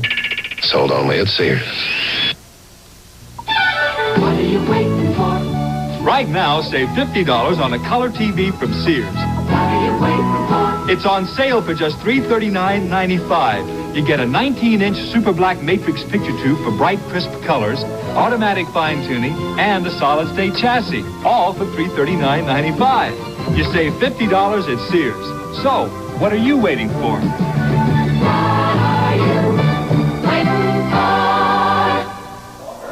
That lovely young lady reminds us to remind you about CBS Sports and the Challenge of the Sexes. That'll be next Sunday, Steve Jones, 1 o'clock Eastern Time. We have 4:11 to go, 84-66, third quarter. Andy Jones and Ken Shelley in figure skating and basketball with Cassie Russell. Wiped out Mickey Johnson today, going against Ann Myers. Midget car racing as well. In the corner, Larry Wright making it 84-68. The Sons of Phoenix leading, and Ron Lee trying to move up against Bobby Dandridge. Knocked down on the play is Lee. There's no whistle. Unseld with a rebound stolen by Lee. Lee and Adams. Unseld again with a rebound. He'll try it once more. Larry Wright coming up on a 4-on-3 break. Bobby Dandridge. Scott rattles it around the boards. That's Greg Ballard in, looking for a pro high. Tipped in by Elvin Hayes. Lots of action. We see the one time after the timeout, Washington came out. They worked the basketball. They got a good shot. They made Phoenix play some defense. Then they came right back down and put the ball out from the outside quickly again, giving the Suns a breaking opportunity. Alvin Scott just dropped that one in. The young man making it 86-70, the lead of 16. 16 points is not a great lead to overcome. There's plenty of time left. There's 3-2 left in this period. They've just got to get control of themselves and play with a little bit more intelligence. It sounds like we're beating that horse into the ground, but that's what they have to do if they want to win the basketball game. Steve, that is the fourth team foul called against Phoenix. Of course, on the fifth, you're in trouble and the penalty situation is invoked. There are only 2 called against Phoenix. It is 2:57 left on the clock, 86-70 the score.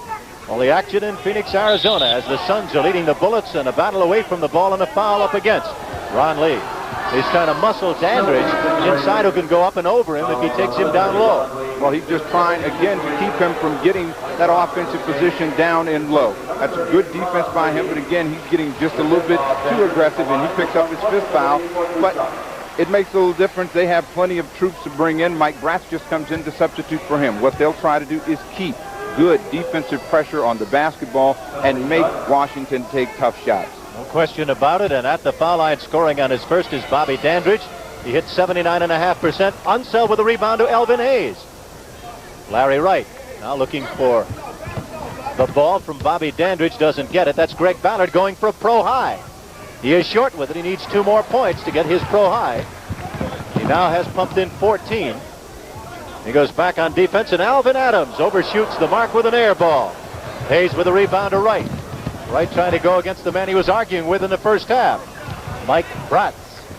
Bratz has the ball. Again, you have a one-man break situation. Larry Wright is a 1-on-3. He shoots the ball from the outside, and Phoenix comes back. They get the ball up, but they've got the lead. The lead is 15 for Phoenix. Larry Wright of Washington has it. Elvin Hayes. Elvin going toward the hoop with success. 16 big ones for the Big E. One thing you have to do if you're on the Washington Bullets is make sure that Elvin Hayes stays involved in the basketball game. He's an offensive player, and when his offense is good, the rest of his game picks up. He's not really had to handle the ball that much in the second half, and most of his tries have been difficult ones. Scott going inside, taking the smaller man. Missing the shot. Bayard, Forrest, and Adams can't hang on to it. Bratz gets it. That's Adams. Forrest keeps it alive, and a foul against Alvan Adams as he knocks to the floor Bobby Dandridge, and that will be a shooting foul. This ball foul on number 33, Alvan Adams, his first. Washington has lost all 3 games on this road trip. They were beaten by Buffalo, by Golden State, and Los Angeles. On the other hand, Phoenix has won 6 of their last 7. Right there, you'll see Adams crashing and trying to get another shot. They got 3 shots at the basket that time. They end up with the foul. The coach likes to see that kind of effort on the offensive end, especially when he has a lead like this. Bobby Dandridge now gets the penalty shot, a 1-on-1 situation with 1:39 to go. You see the average of Bobby Dandridge. He was a free agent, picked up, as Steve told you, by Washington this year. Played 3 All-Star games. 8 years at Milwaukee. Now he has 12 points in the game. Dandridge averaging 18.5 makes it 86-74. The lead is 12 for Phoenix. Westphal has had a field day this afternoon. And Elvin Hayes with a rebound. Larry Wright goes to Ballard. Almost traveled on the play, and the locals thought he did. It's 4-on-5 as Elvin comes back on offense now. Dandridge backing in the little guy. Bratz misses, tipped up by Unseld, no good. Dandridge with a rebound. Dandridge with 3 men on him. And a whistle and a foul called against Phoenix. Well, notice, all of the bullet shots are falling just a little short. Bobby Dandridge has been online on his last 2 or 3 shots, but they've all been off the front rim. You'll see the ball goes up here. Dandridge has control. Scott trying to get himself out of the way, accidentally runs into Dandridge. But Dandridge has missed free throws, and that's a sign of fatigue. He's missing the ball short. The Bullets a little weary. 13 points for Bob Dandridge. Gets his 14th with 1:11 to go in the third quarter in Phoenix. 86-76. The Washington Bullets hanging on. The Phoenix Suns trying to wear him into the ground. Forrest does not shoot well out there. Looking for help inside to Alvan Adams, one of the better passing centers in the league. He's fouled in the act of shooting, and he'll go to the line and get 2. So the reason they are roaring now, we'll tell you about it after we watch this. Well, they're saying it's about time. The Phoenix Suns just have not gotten that many calls. Everything seems to have gone for the Washington Bullets, but they need all the help they can get. Bayard Forrest is a 40% foul shooter, and he's not at the line. It'll be Alvan Adams. So Alvan Adams goes to the line. Adams, who has been out 2 weeks with tonsillitis. Team won 8-4 without him, which gives you an idea what kind of balance they do have this year. He now goes for his 10th point. Adams averaging 16, has 10, 88-76. A lead of 12 with 53 seconds remaining in the third quarter. Washington moving to your right. Larry Wright with it. Trying to go baseline, can't do it. Westphal is denied in the baseline most of the afternoon. Unseld feeding Elvin Hayes underneath. Elvin with 18 points. Good pass by Unseld. They can get that shot anytime they want it. They move the basketball. Hayes has position inside. That's what they have to work for. If they do that, they can slow the Phoenix Suns down. Bratz moving well, scores, and he's fouled in the act of shooting by Larry Wright at 6'1". Bratz at 6'2". Formerly of Stanford, took him inside. You'll see beat to the position. Most players, once they get a man down and deep, have an opportunity to score over them. You have to deny the position. That means you have to be between the ball and the passer. That was Wright's 4th foul. They made a correction on an earlier foul. Bratz with a 3-point play, and it's 91-78. 24 seconds left to go in the third quarter. On the timer right now, 14 seconds to shoot. Westphal against Wright. At the high post, Unseld against Forrest. Alvan Adams in the left corner. Guarding Elvin Hayes, who looks really beat. He's really tired. He's played all the way. Wright trying to go in toward him is double team. Elvin has it. He beat the 24-second buzzer. 2 seconds to go. 1 second. It'll count if it goes. It didn't go. Westphal had a shot at it. And that's the end of the third quarter in Phoenix, Arizona. The score, the Suns of Phoenix 91. The Bullets of Washington 80.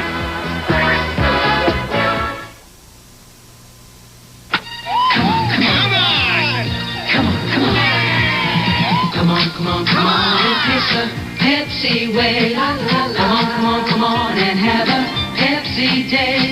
You found a place to celebrate. Pepsi's cold, the food is great. Come on and have a Pepsi day. You're the Pepsi generation. The Pepsi day. The NBA on CBS will continue after this word from your local station. Edith's elderly aunt pays a visit, and it may be permanent, leaving Archie in a stew on All in the Family tonight on CBS.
the Phoenix Suns fans enjoying the game.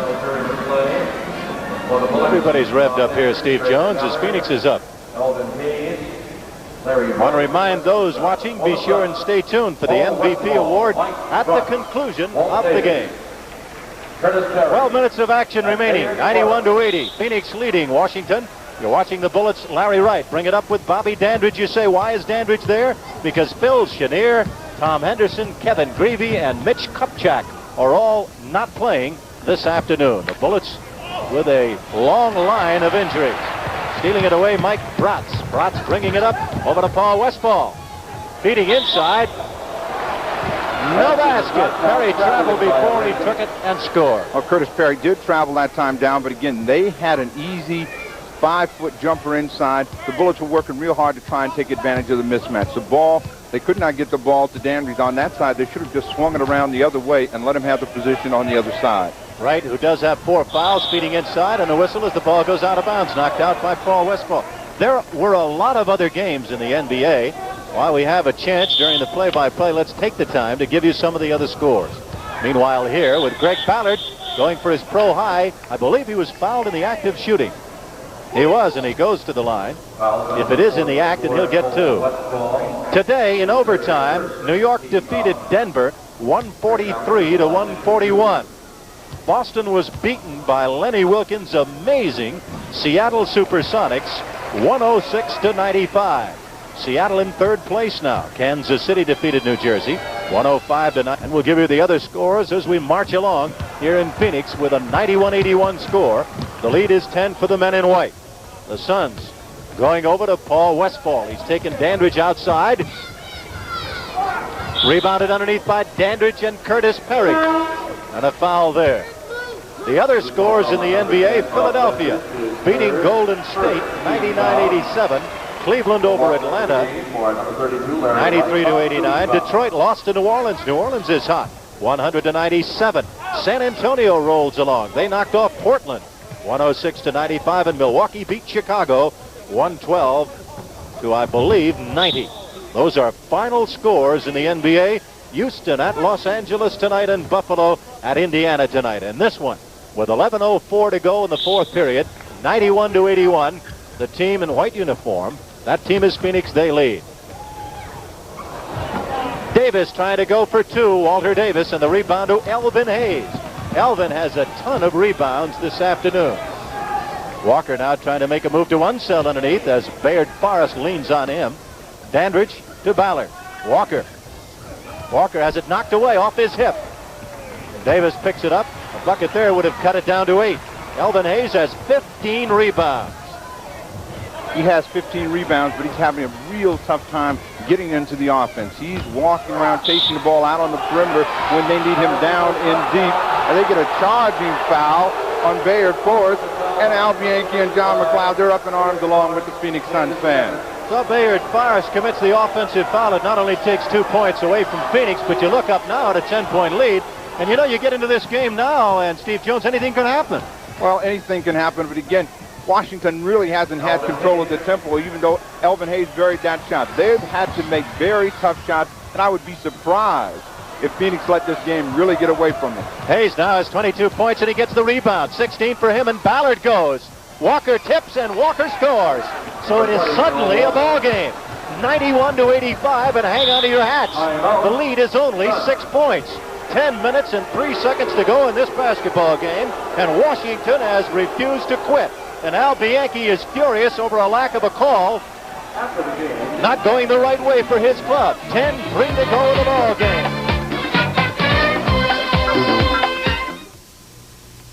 Here's to good friends.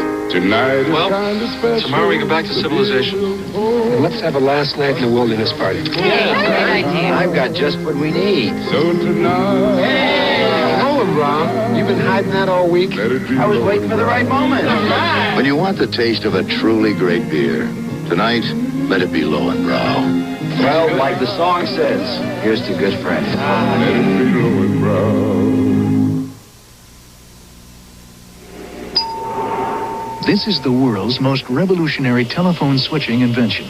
We call it Super Switcher.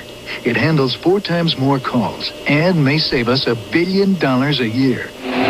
Just imagine that each of these cars is a long-distance call. Super Switcher could handle 5 days' traffic on a busy LA freeway.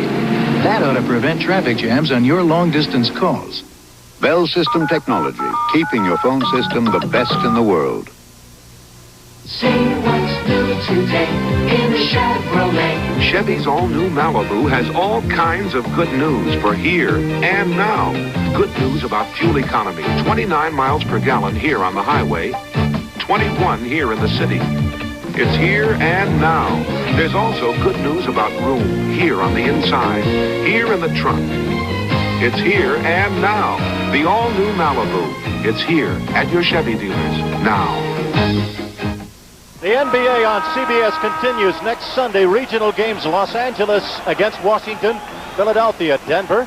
Cleveland goes against Detroit, and Houston will be at Portland. Steve Jones and myself will be watching the Trailblazers. We urge you, wherever you are, to check your listings for the NBA on CBS next Sunday. We have a ball game here.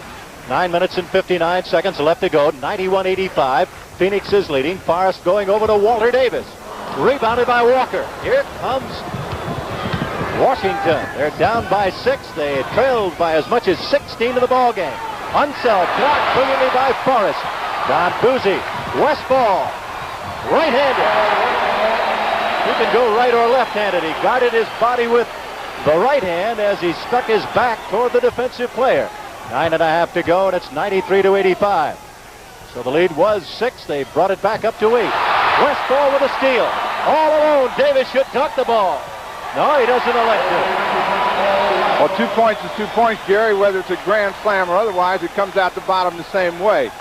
Notice the Suns putting pressure on by running the basketball, getting easy shots.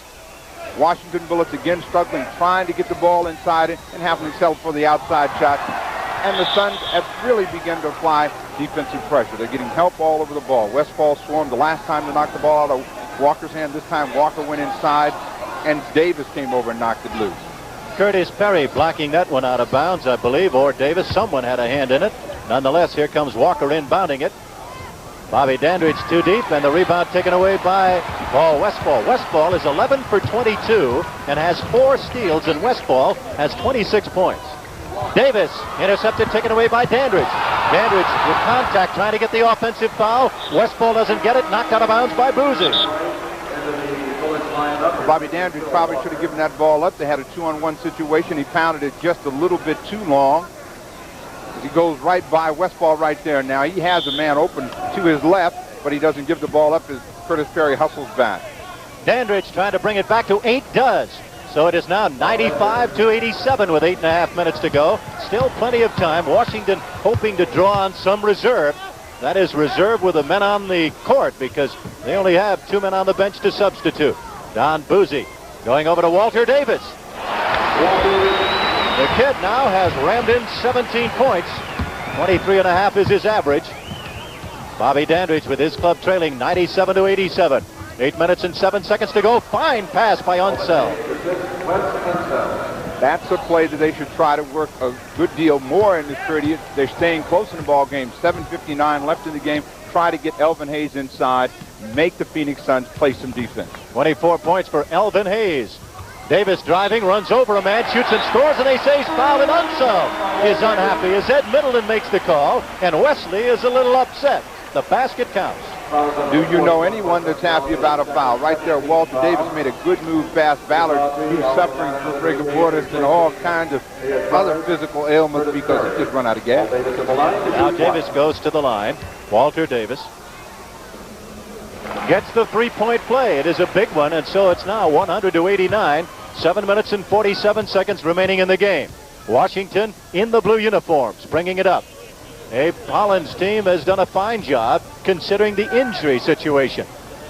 Now Elvin Hayes running a little out of gas on that one as Westphal comes up with it.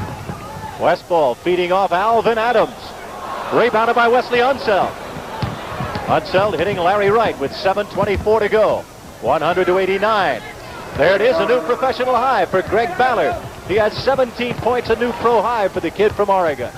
Westphal Westphal shooting 50%. He has 28 points in the game. 102-91, fourth quarter. Wright handing off. Ballard twisting, turning. A little strong. Elvin Hayes was belted as he grabbed the rebound. Rebounded by Dennis Autry. Autry is fresh. Should be able to play the last 10 minutes. And play well. Westphal. Again, Westphal. Oh, he's broken their back. 30 points for Paul Westphal. 6 minutes and 45 seconds of basketball left. They are standing here in Phoenix. The score, the Suns 104, the Bullets 91.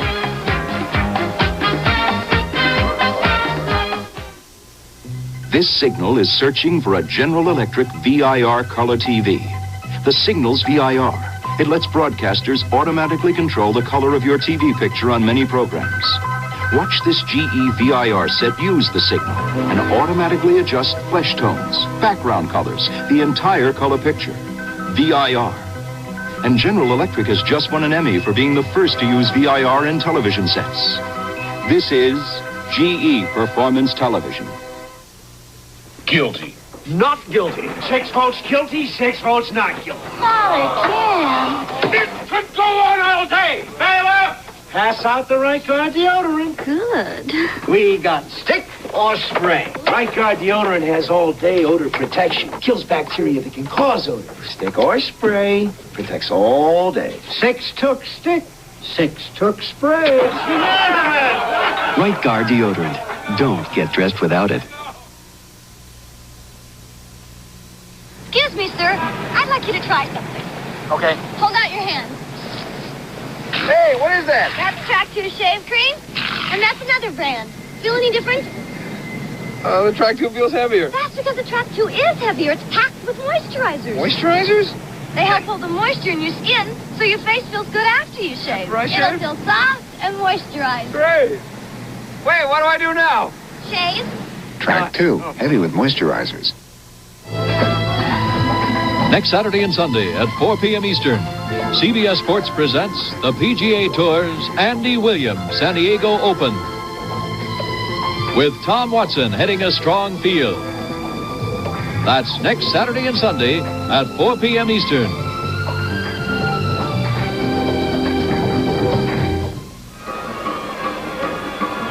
Back here in Phoenix, 6:45 left to go. Paul Westphal is the leading scorer in the game, Steve Jones.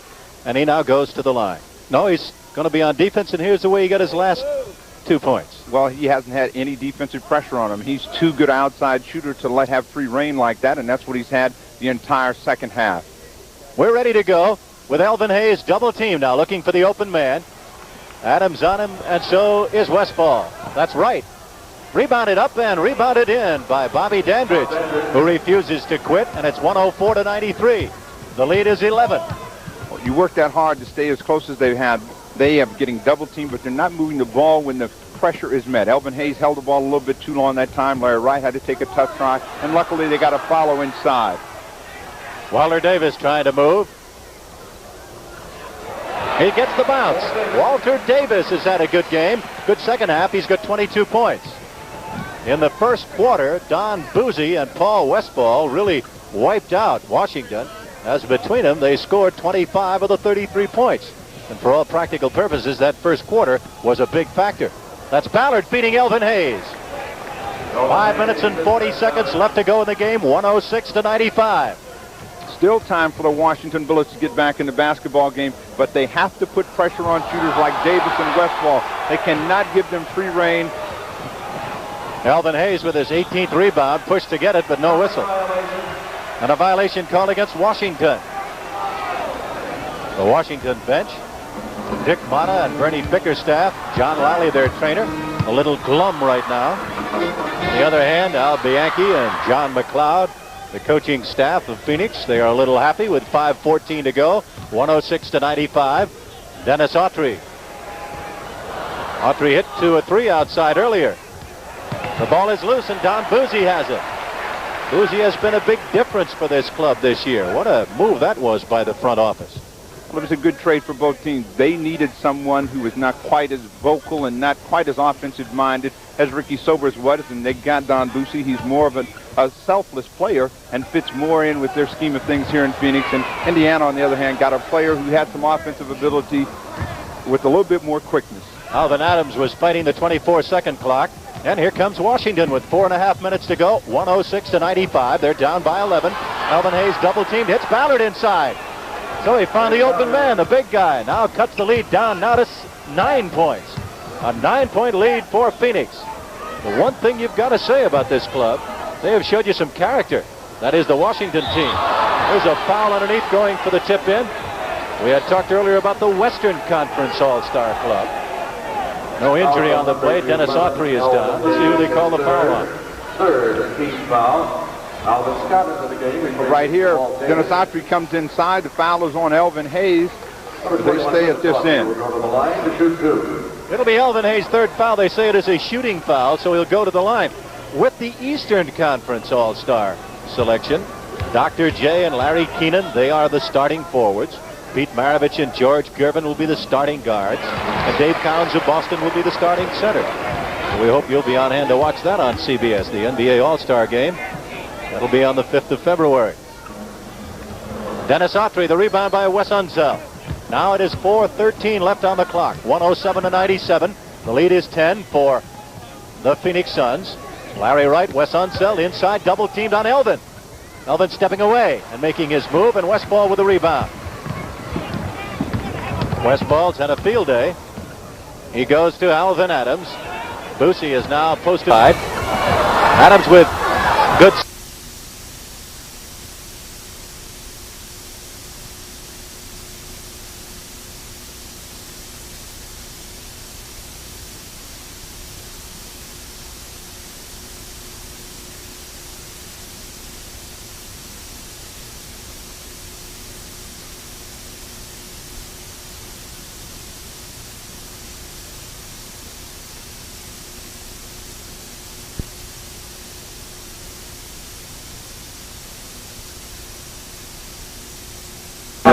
Steve Jones, as we look at this one, time just seems to run out on Washington, but suddenly they seem to find a reserve and hang in there, and they are not dead yet.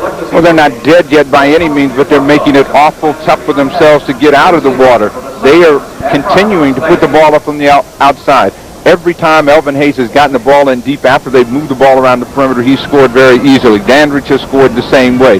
But they're coming down, they're trying to run with the Suns, which they just don't have the manpower to do. That may be what they like to do, but in this situation, they've got to realize they only have 7 able bodies, and some of them are really not ready to play. This game in the first quarter showed that the back line of the Phoenix Suns is far superior, at least this afternoon, to the Washington Bullets. Looking around into the league standings, it is Portland with a 35-8 record now, and Phoenix 28-15. They are in second place. Denver leads Chicago by 4 in the Midwest. Philadelphia leading New York by 8 going into today's activity. New York still 8 back, Philadelphia 1. And San Antonio 27-18. What a year they've had as they lead Washington by 1.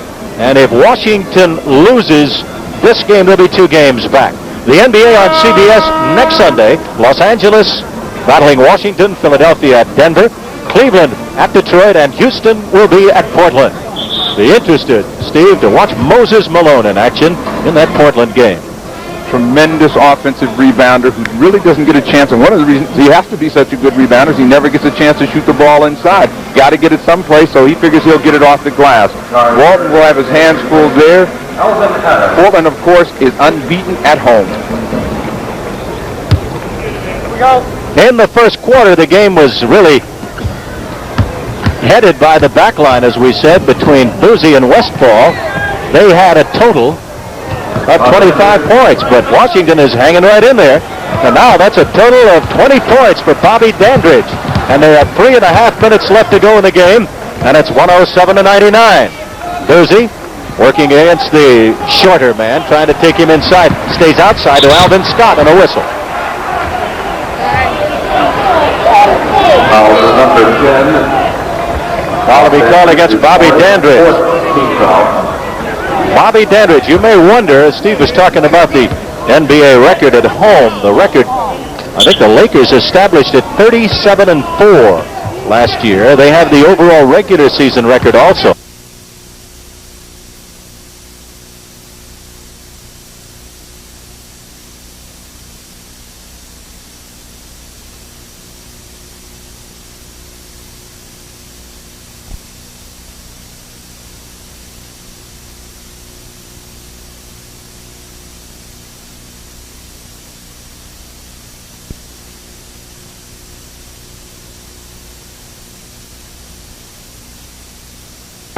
Steve Jones, as we look at this one, time just seems to run out on Washington, but suddenly they seem to find a reserve and hang in there, and they are not dead yet. Well, they're not dead yet by any means, but they're making it awful tough for themselves to get out of the water. They are continuing to put the ball up from the outside. Every time Elvin Hayes has gotten the ball in deep after they've moved the ball around the perimeter, he's scored very easily. Dandridge has scored the same way. But they're coming down, they're trying to run with the Suns, which they just don't have the manpower to do. That may be what they like to do, but in this situation, they've got to realize they only have 7 able bodies, and some of them are really not ready to play. This game in the first quarter showed that the back line of the Phoenix Suns is far superior, at least this afternoon, to the Washington Bullets. Looking around into the league standings, it is Portland with a 35-8 record now, and Phoenix 28-15. They are in second place. Denver leads Chicago by 4 in the Midwest. Philadelphia leading New York by 8 going into today's activity. New York still 8 back, Philadelphia 1. And San Antonio 27-18. What a year they've had as they lead Washington by 1. And if Washington loses, this game will be 2 games back. The NBA on CBS next Sunday. Los Angeles battling Washington, Philadelphia at Denver, Cleveland at Detroit, and Houston will be at Portland. Be interested, Steve, to watch Moses Malone in action in that Portland game. Tremendous offensive rebounder who really doesn't get a chance. And one of the reasons he has to be such a good rebounder is he never gets a chance to shoot the ball inside. Got to get it someplace, so he figures he'll get it off the glass. Walton will have his hands full there. Portland, of course, is unbeaten at home. Here we go. In the first quarter, the game was really headed by the back line, as we said, between Buse and Westphal. They had a total of 25 points, but Washington is hanging right in there. And now that's a total of 20 points for Bobby Dandridge. And there are 3.5 minutes left to go in the game, and it's 107-99. Buse working against the shorter man, trying to take him inside. Stays outside to Alvan Scott and a whistle. Number 10. Foul to be called against Bobby Dandridge. Bobby Dandridge, you may wonder, as Steve was talking about the NBA record at home, the record, I think the Lakers established it 37-4 last year. They have the overall regular season record also, back in 71-72. Portland has a shot at the unbeaten string established by Philadelphia, which is 36. Portland is almost invincible this year at home. They go on that court, they know they're going to win the basketball game somehow. Alvin Scott. Looks like he might turn out to be a pretty good ball player. Very quick, Alvin Scott. Well, Alvin Scott has gotten a chance to be on this Phoenix roster lineup just because of an injury. The lead is back to 10 as Washington still hangs in there. Unseld trying to cut it to 8. It's loose. Larry Wright has it. And Larry Wright's got it. An 8-point difference with 2 minutes and 40 seconds to go in the ball game. 4 team fouls called against the visitors. Against Washington, they got to be careful now. Well, the Phoenix Suns have been playing that water faucet offense. They just turn it off and on whenever they want to, and they've been able to get baskets and shots whenever they really needed them, whenever Washington has gotten close. The lead is 8. Elvin Hayes with the rebound. A bucket here could cut it tight with 2 minutes and 15 seconds to go. Double teamed on Bobby Dandridge. That is Greg Ballard with an air ball. He sprung a leak on that one, and the rebound to Hurd. Hurd over to Buse. Buse trying to nail the coffin down to put the last nail in. And 2 minutes to go in the game. It's a lead of 8 points. Bobby Dandridge holds it up. Wes Unseld, a little tired, comes down, and a foul called against Don Buse. That'll be the first foul in the 2-minute period. And so from now on, any foul, and it will be a penalty situation. Well, both teams will be in the penalty. But again, Phoenix is swarming to the basketball whenever they need defensive pressure on the basketball. Washington is having to take tough tries. They're awfully tired. That last shot by Ballard, a shot he would have made with probably no difficulty early in the game, is all of a sudden the toughest shot in the world. It's like a man trying to get to the top of Mount Everest without the oxygen tank. And the tank has run dry with 1:52 to go. Dick Motta's men are still hanging in there. That's the time remaining in the game. 7 bullets prior to this game were in twin figures, showing you the balance they had. But with Chenier, Henderson, Greavy, and Kupchak out, they just don't have any bodies. 4 of the Suns have been in double figures. They've had a good attack and a balanced one as well. And right now we have only 1:52 left, and the lead is 8 points, and Washington will have the ball. So they've got to score and score quickly, because the sands of time are definitely running out on them now. The San Antonio Spurs have had a great year, and Steve, you and I were talking about the Spurs season this year. They have a run-and-gun style of attack also. They have tremendous offensive firepower, and that's what they accentuate. They stay on that offensive end. Makes no difference to them what the defensive team's record is. They're going to make you put the ball up in the air, and that's what they really try to do. They give Portland as tough a time as anyone, because Portland cannot control them in that situation. They just keep putting the ball up. It doesn't make a difference whether they lose by 1 or 50. They're going to put the ball up within a 5-7 second frame. Now, Washington in this situation has a timeout. They should try to work the ball back inside, move the ball quickly, move themselves. They'll be back within 6 if they get a basket. Otherwise, they'll end up with another tough drive from the outside. And again, that puts Phoenix in a breaking situation and a chance to get an easy basket. Phoenix fans are in a festive mood here in Arizona as their club is leading 109-101 with 1:52 to go. 22 points in the game for Walt Davis, 30 for Paul Westphal, 18 for Don Buse, 10 for Alvin Adams.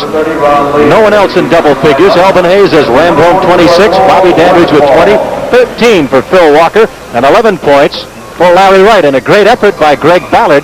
Ballard has scored 19. So now you're looking at Don Buse, who had 18 points in a whale of a first quarter. He was 6 out of 7 from the field. Don Buse, he started things going. That ball is deflected out of bounds in front of our microphone by Garfield Hurd. And so some time is used up on the clock. There will be 22 seconds remaining. There will be 22 seconds remaining. Elvin Hayes must inbound because he was the closest to the ball. So Elvin Hayes, the veteran center, will move over here and inbound the ball, looking toward Larry Wright with 1:49 left to go, and his club down by 8. Washington must get back in the game shortly with a couple of buckets and then a couple of steals. Well, the Phoenix Suns don't seem to be too worried about this situation because they don't have their big offensive guns in. Davis and Westphal are both on the benches. Lee, Scott, Hurd, Dennis Autry, and Don Buse handle the last crucial minutes of the game. Ron Lee missing the layup. Autry getting the rebound. You saw Alvin Scott go up in the rafters to pull the rebound down with 1:20 to go. A bucket here would be near fatal. 109-101. Washington trailing by 8. 1 minute and 10 seconds to go. 9 seconds on the 24-second clock. Ron Lee rebounded by Washington. Alvin Hayes must have 20 rebounds now. Gives it over to Larry Wright. 1 minute, 2 seconds to go in the game. Greg Ballard looking for a good shot, but goes outside and misses with the outside shot. The rebound, Don Buse has it, and I think he's fouled in backcourt by Elvin Hayes.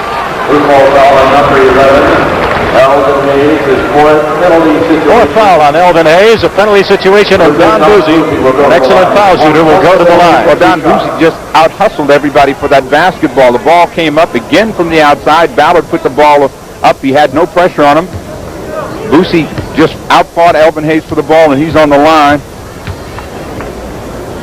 So Buse, who hits close to 80%, misses on that first one. He's been shooting 51% from the floor in his last 15. And he's played the most minutes, 32 on the Suns this season. That's his average. So he's been a great addition to this ball club. 52 seconds to go.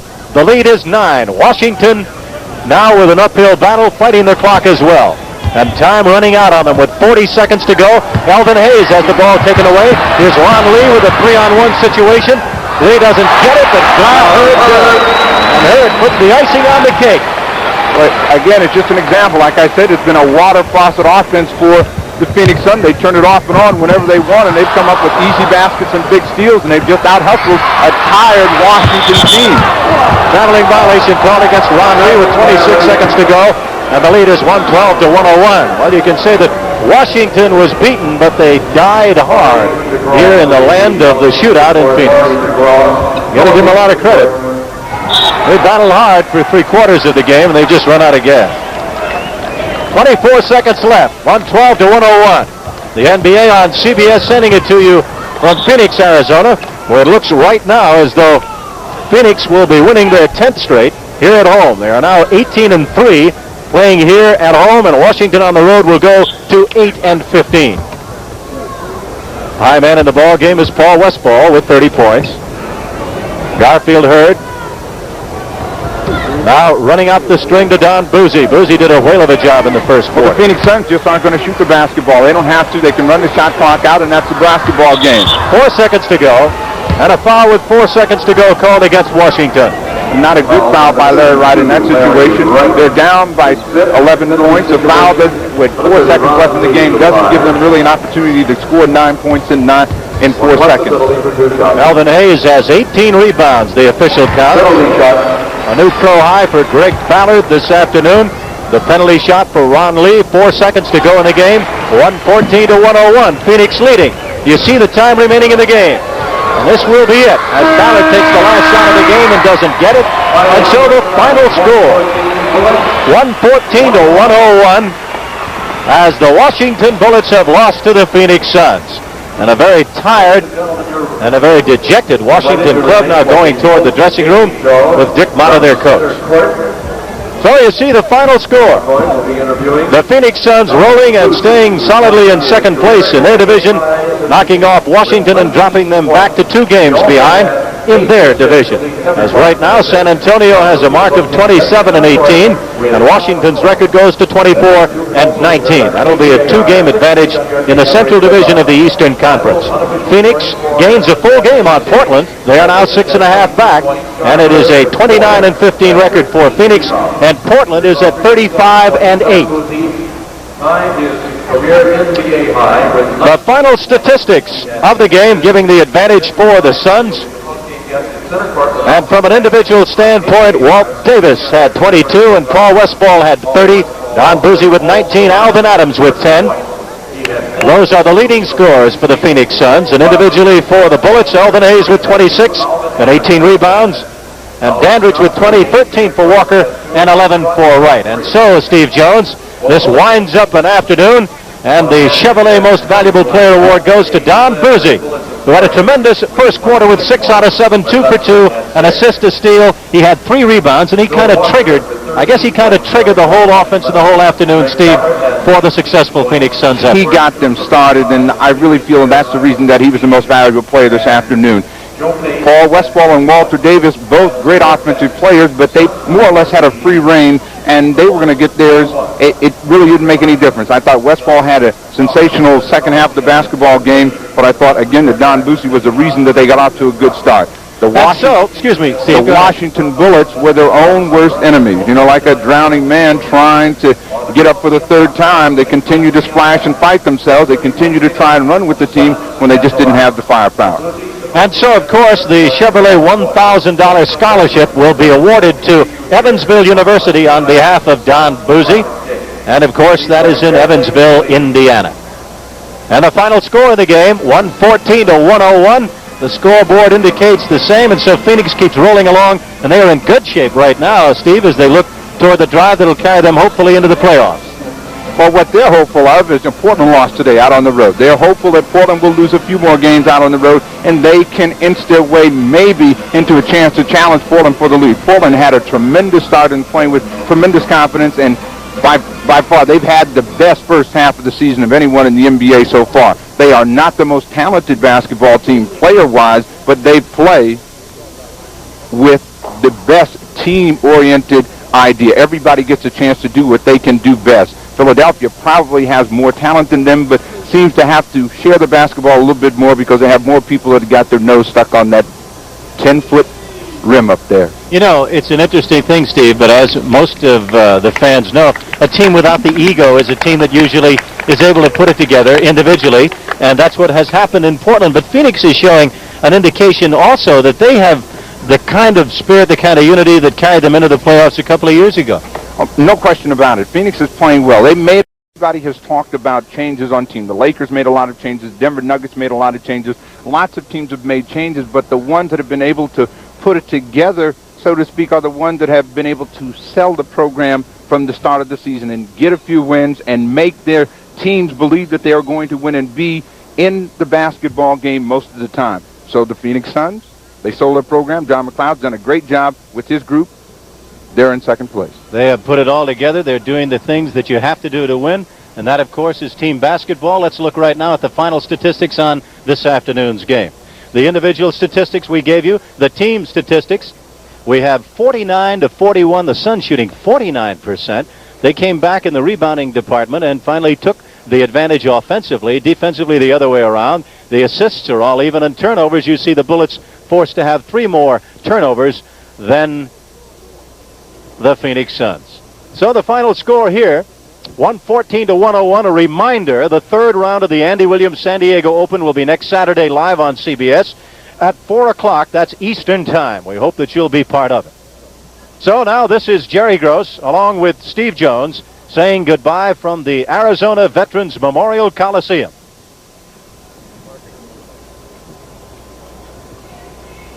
Come on, guys. One way or the other, please, so we get out of here. Final score, 114-101, as the Phoenix Suns defeat the Washington Bullets. The NBA on CBS is a presentation of CBS Sports.